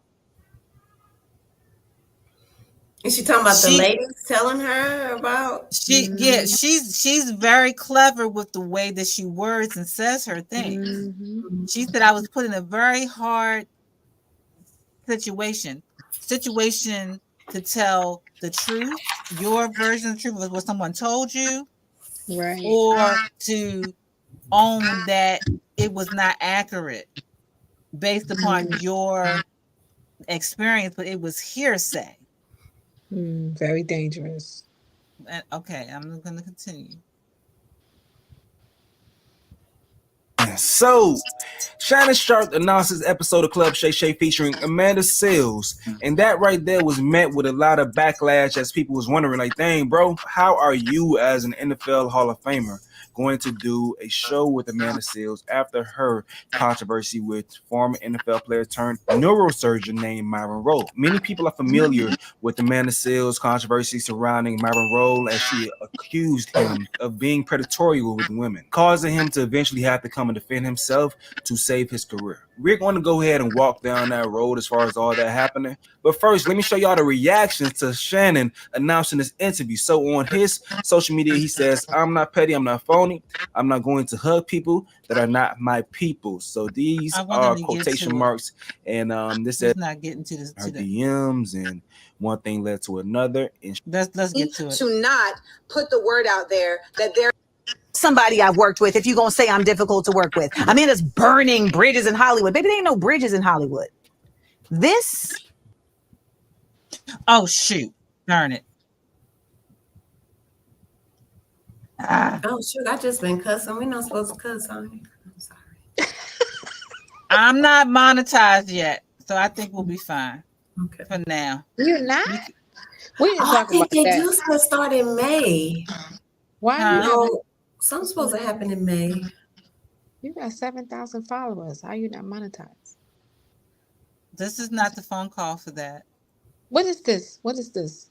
This is YouTube you talking about? This is on YouTube. YouTube. Okay, no, Yeah. I'm sorry. I was talking about Facebook. Sorry, sorry.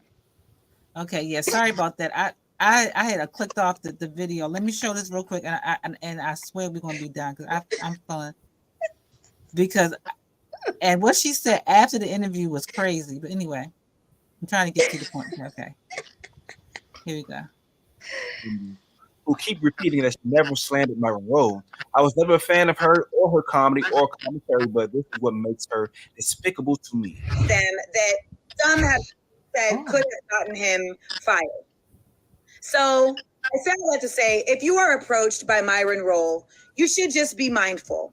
I don't have empirical proof, but I've had enough women come forward saying that he was incredibly inappropriate with them that I feel it would be inappropriate of me to not put the word out there that there is a man that is not being okay with. Okay, so Myron Rowe. Myron Rowe is a former NFL player, played for the Florida State Seminoles, was pretty good there, was a late round draft pick in the NFL, played for the Tennessee Titans, then eventually announced that he was going to leave the NFL to pursue his career as a neurosurgeon. wait a He's minute. a Rhodes Scholar recipient, a program that allowed him to travel and go ahead and study at Oxford. Many sports lovers and even some intellectuals were very proud of his story. Okay.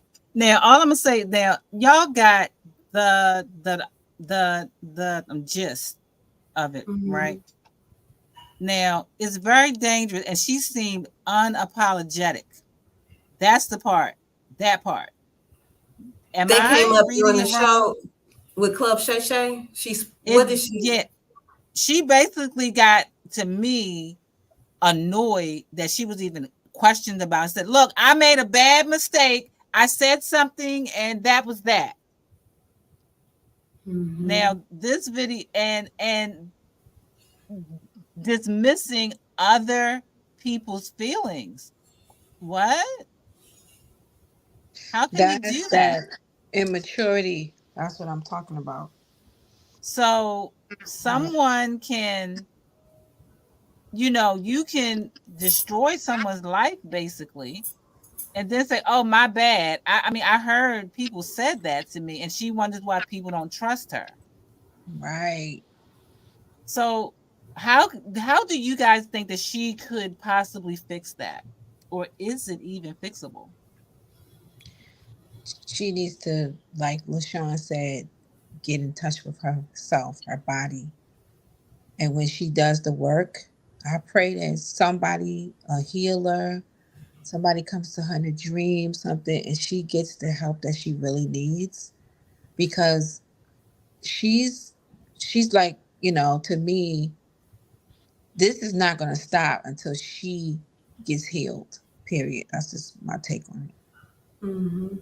Yeah, I think her, Mm-hmm. because we all have made, oh my God, deplorable Oh God. decisions that can affect other people if they knew, you know. Yeah. But with you, when Mm-hmm. you're on I can only imagine being on the stage and millions of people know. So you got this glaring mistake. It's kind of like what Dr. Anita was saying. Like you had Dr. Anita Phillips. Like we forget the things that we've experienced when we're in our wilderness, and when you do that, the wilderness seems like it's instead of 10 by 20, it's 10 by 50. Mm-hmm. So with her, if she was able to come and be vulnerable and say, look, I took this information because again, as in my youth, I learned to protect myself Mm-hmm. by Mm-hmm. being wearing the cape for everybody. That made me feel good about me.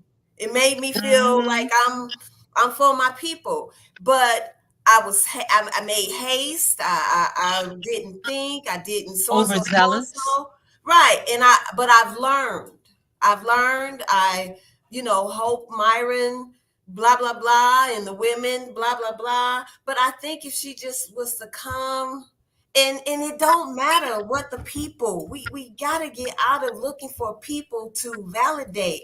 It's Yes. about her. So if she comes and get in alignment with her values, see, Mm-hmm. she doesn't know, to me, what her values are outside of how she's learned to survive.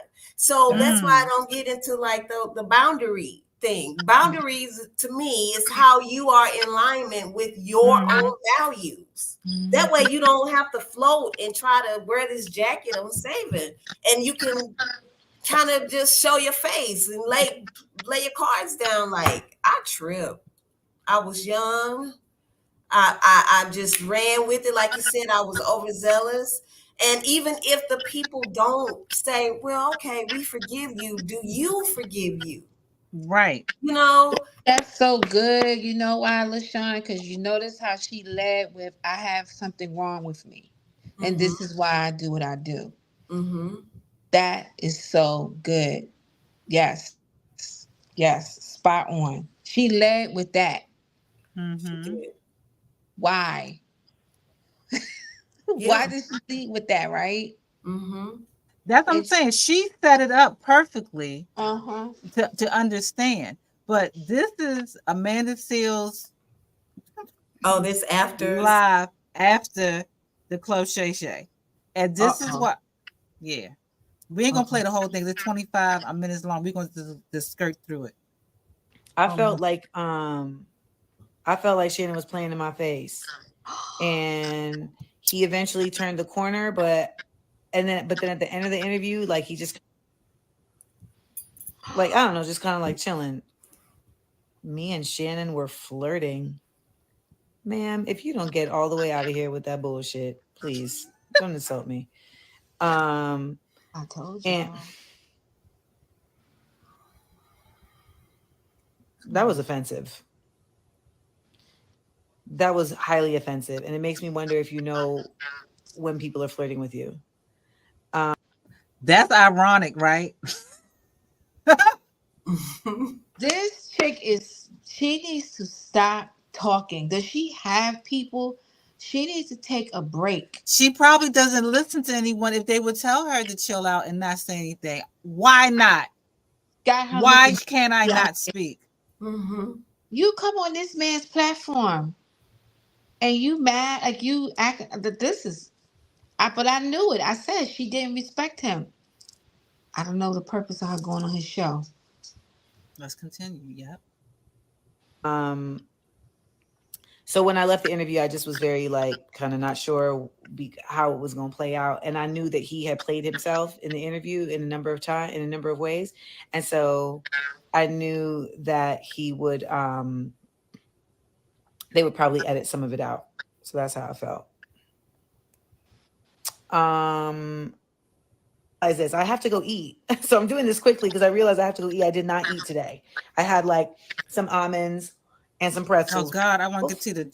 and then that turned by the end of the day because I'm trying not to look at comments, but I was looking at the DMs, and so many of you all felt so seen, felt like you had somebody that was speaking your truth. And so that made Truth of I don't want to be accountable for my shit. Okay. Boom. And that, yeah, I think that too, but also not knowing how to handle your feel in your bigness.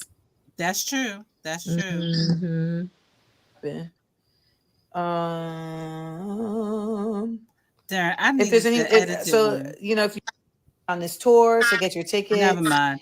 I'll do it another day. But someone had it chopped up where it's the main contents. No, you not coming on here. I'm sorry. It's girl. We about to get off. Bye. I love you, but bye. I inbox you and everything, but okay. It's like I'm just messing with you. Naomi said talking about emotionally charged issues with someone who is not a therapist or even a professional interviewer. Exactly. Right. Shannon Sharp was not the right person to have Nope. that conversation because he needed to me ask her more deeper questions that were not so much about what somebody did to her. That's a Deborah Roberts. Kenda Bell. Oh, Kenda Bell. Yes. You better say your name, girl. Interview. One of those interviews, like it ain't for him. He talk about sports.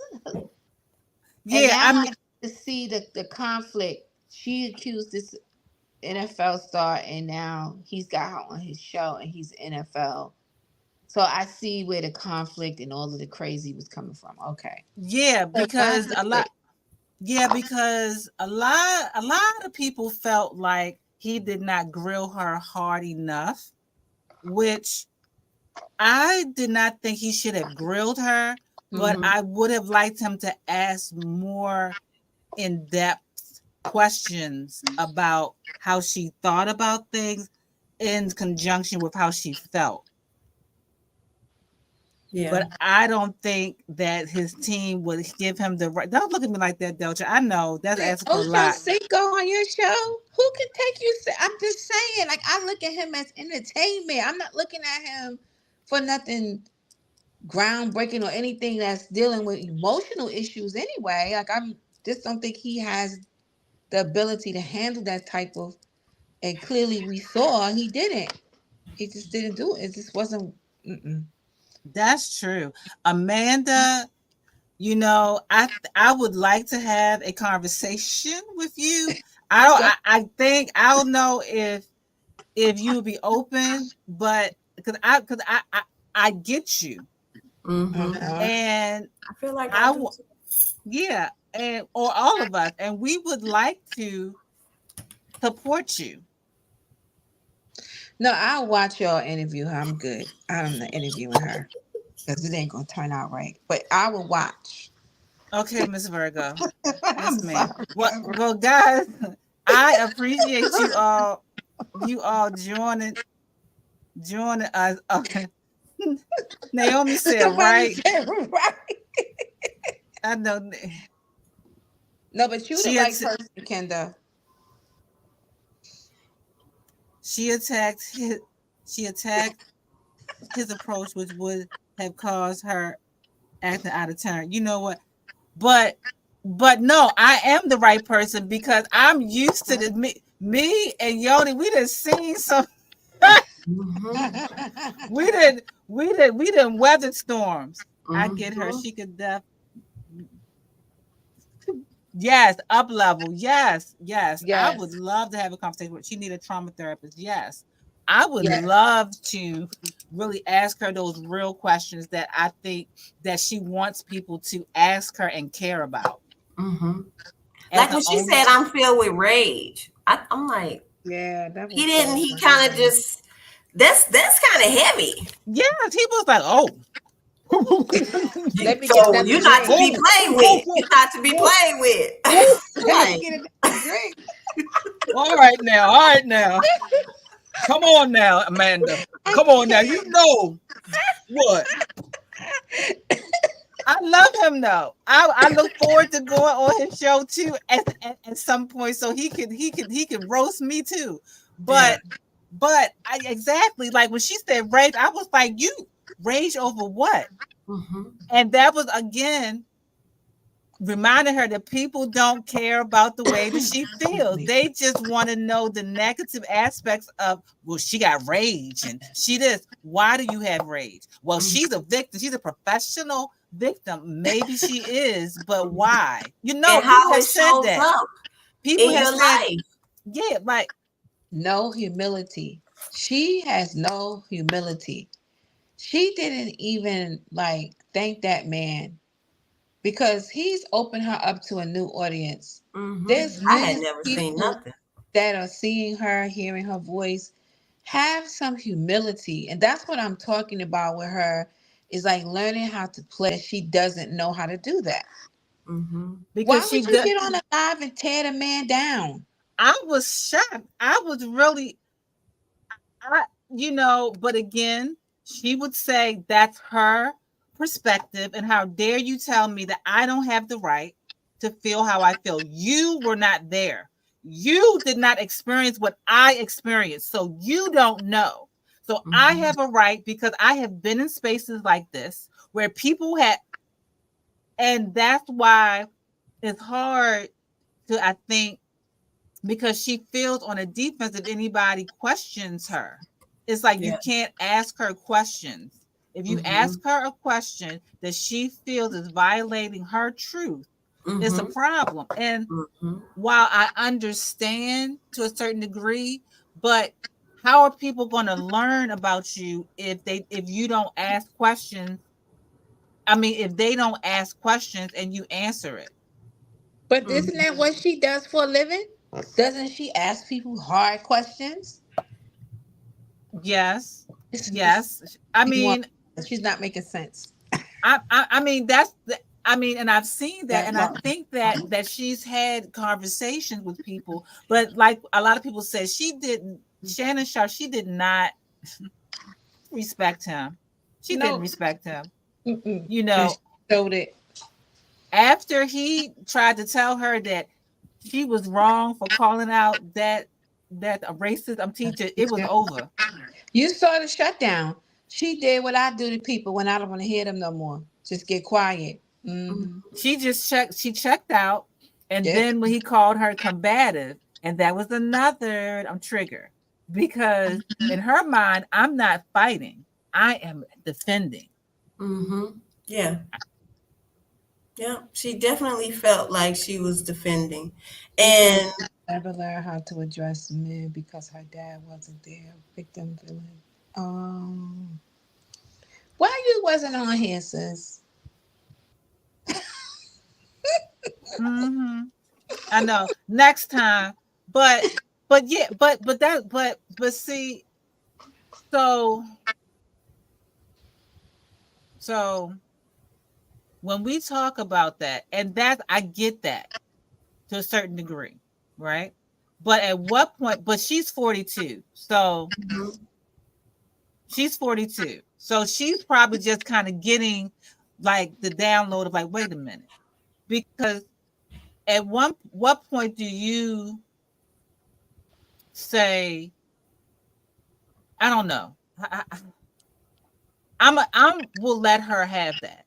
I'm gonna let her have that, but I don't think that any woman really knows how to deal with men until they start dating, because their father is their father.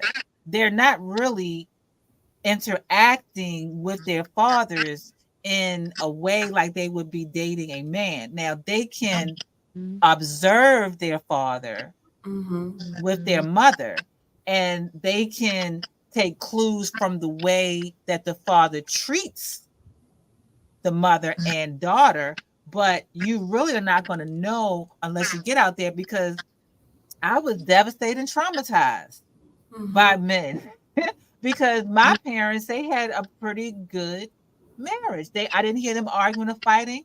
My dad was balanced. But when I get out here and I start dating men that are mean and they don't call you back and they don't keep their word, I was devastated.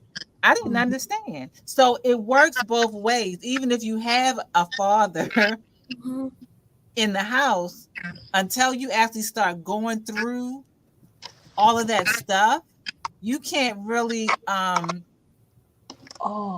you're not gonna know, because I dated men and I didn't know what was going on, and I started being a psycho, tearing up cards and acting a cleared fool because I could not comprehend why they were treating me like this, and I'm so nice. So I get it. I get it as an only child, and I'm like, I'm being nice to you. Why did you lie to me and tell me that you were not dating a girl and she was at your house and I'm looking like a fool? Of course, I'm not supposed to, do things that I'm not going to say on the internet that I did when I was 19 years old. But in my rational mind, I shouldn't have done it. But again, my impulses, I didn't know. All I know was you violated me. You made me look like a fool, and you're going to pay. Can I please say this? Because yes. I'm going to burst. Let's go back to her and the football player. Did we ever find out what happened between them two? Was it just a conversation? Was she liking him? And then people Yes. started saying, girl, I don't know, because so and I so and didn't so. want to go there. I did Did not they want to go there, have but a exactly. disagreement and she needed to find something to be like, see, that's why I don't like you. That's why I'm going to protect other women now because you're not going to get away with this, like how she was. I Mhm. feel like something was exchanged between them. He's a doctor, he's a football, he's successful, he's intelligent. You see how she is. She's maybe he won an argument. Maybe he was too much for her. Maybe she couldn't see how she would be able to deal with him because he was her match. You feel what I'm saying? Mm. And so That's she that. had to find something. She That's found it good. because she's always got to be right. We established that in the beginning. No, And yeah. she doesn't. What she Oh, say? no. Go ahead. Finish. I'm So I sorry. think that we attract to us who we are, what all of that. We attract all of that to us. So she just attracted women to her that was saying what she was already feeling Mhm. about him. She had to find something Mm. to Mm. justify what happened between them two. Maybe he rejected her. Maybe he was like, you're cute, you're nice, but I don't like your attitude. I don't like the way you're talking to me. Certain men don't want women talking to them in a certain way. Maybe that was the conversation. Who knows? I don't know. But I do know that when you was just talking, that's what I heard. She found a way to discredit this smart, black, successful man. She Mm-hmm. has to be careful that she's not so busy trying to save everybody that she's Mm. taking everybody down in the boat with her.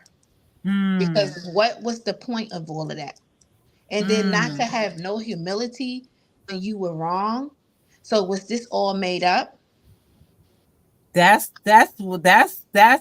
what's wild. So, I wanted to try to find the interview on the Breakfast Club because I don't want to misquote her or him because this is a Mhm, very serious thing. But mhm, basically, she said that he approached her, and this is from what I can recall. And I mhm. forgot to put up my darn alleged banner, but it's too late now. Whatever's whatever. But you know, and and yes, Naomi, she has soldier energy. She is a Cancer born July the 1st, so she got a Cancer body, and I suspect, a soldier body, and I suspect a soldier or a monk mind. I suspect it strongly. Mhm. I forgot to run her bagua, but I Mhm. soldier definitely, yeah. But basically, she said that he contacted her on Instagram, inboxed her, and they exchanged messages, and then they got on the phone, and he was impressing that I have to see you. You got to come and see me like now or something. And in other words, she felt that he was really pressing her to see him and to come to where he was, and they hadn't been talking that long. Now, in her defense, I understand that when men are too pushy and want me to come to their house or come see them, I get very suspicious. That really kind of makes me feel a certain way. When I was single, that didn't feel good to me. So I give her kudos for that. I understand that. But What then was the conversation? she didn't get into the details of that, and that's another point. Okay. Because we got to be honest that sometimes it go down in the dam. It go down in the dam. You know what I'm saying? But even with intelligent women that know who they are, we have a certain sensual component that we may express. I'm not saying that she did or she didn't. And even if she did, that still does not mean that he had the right to expect her to show up when he says so. But from her standpoint, she felt like he was pressing her and trying to make her come to him and do something that she didn't want to do. That was the energy that I got from what she was sharing. Mhm. So then she said that she spoke to someone, a friend of hers, and she was telling her she was talking to a guy and told him his name. And the girl was like, oh no, I had an experience, or she said a friend of hers had an experience, something. Her friend of a friend had experience, or her friend had experience. I can't remember, where they were talking similarly, and he flew her out, or she flew out to where he was, and he opened up the room allegedly with a bath towel on. Like, in other words, like he's ready to get busy. Okay. Now, it's possible that may have happened. It may not have happened.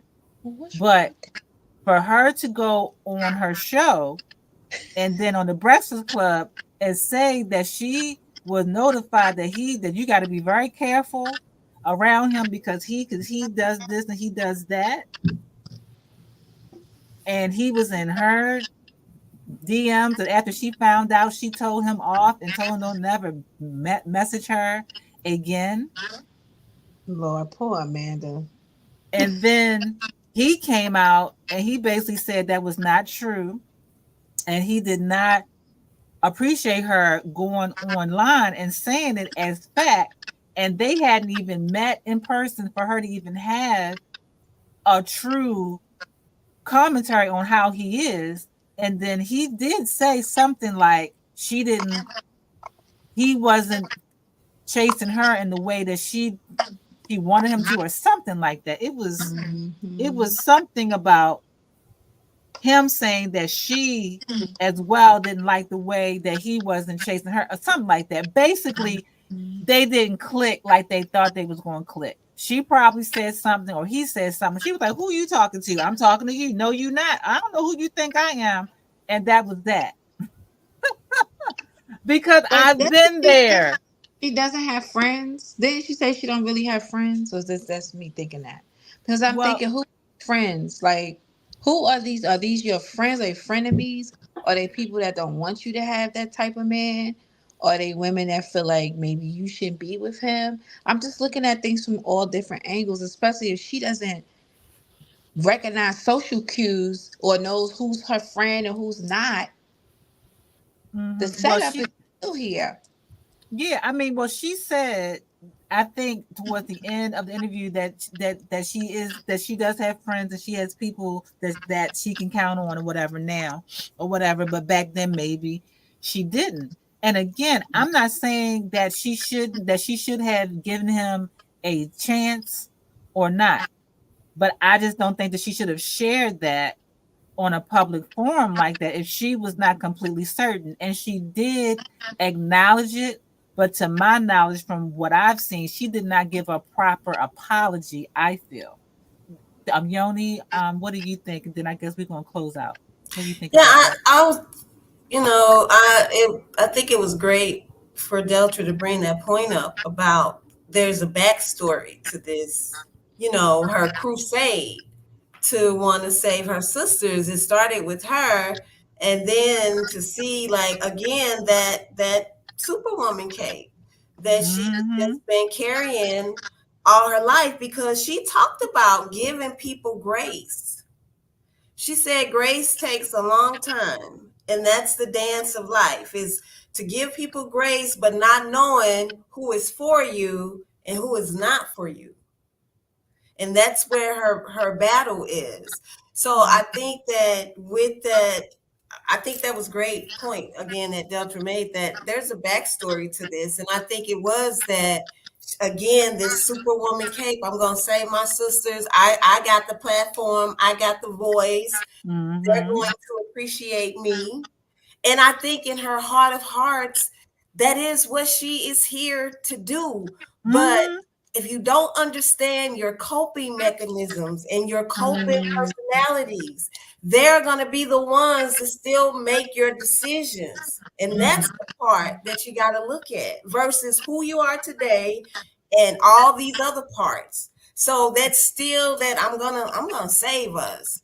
And then not her oversoul, as M. Rain would say, needs to come on board. Like, look, we trip, and just not. She don't have that knowledge yet. She says she's in therapy, so Yeah, so I'm not going to knock her. I like that she did acknowledge certain things, but I do see that she has a little ways to go still. But she's 42. At 42, I was still burning down buildings. Child. Not literally, but Yeah, well, 42 was darn wild. near. I was flipping tables though. But anyway. All right, ladies. I enjoyed this conversation. LaShawn, let people know how they can follow you. And then after that, Deltra, you share as well how people can follow you. you can follow me at cyclebreakermama.com, not .com, but on TikTok. That's my handle on Facebook also. The mother-daughter mentor, here to help you get back, that relationship with your daughter, just from Amanda. That relationship there, you need to have that to learn how to reparent yourself. And check me out. Okay. Miss Deltra. Oh, I am Deltra Perryman on Facebook. Well, Facebook has me as Perryman Deltra, but it's the same thing. And I am Deltra Perryman on Instagram. And TikTok, I am Crochet Boss.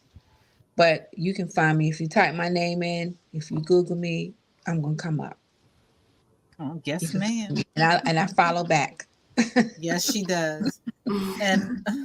And my name is Kenda Bell. I'm also known as the Joy Factor Mama. On YouTube and on TikTok, I am at Joy Factor Mama Kenda. On Facebook and Instagram, I am Kenda Bell. And you will see me with my signature blonde locks and my Joy Factor t-shirt, which I'm wearing today. That's my brand. And I had a great time. This is just having conversation where I'm committed to having real conversations with real women. No more men versus women. Men are dogs, women are trash, and all this other stuff. We want to get back to balance and wholeness and accountability in a loving way. Not that you've done something wrong, but you just didn't know. Yeah. Yes. My people perish for the lack of information. You said. Yep. So thank you so much, ladies. And love you, Kenda. Thank you. I love you. You too. Just having conversation.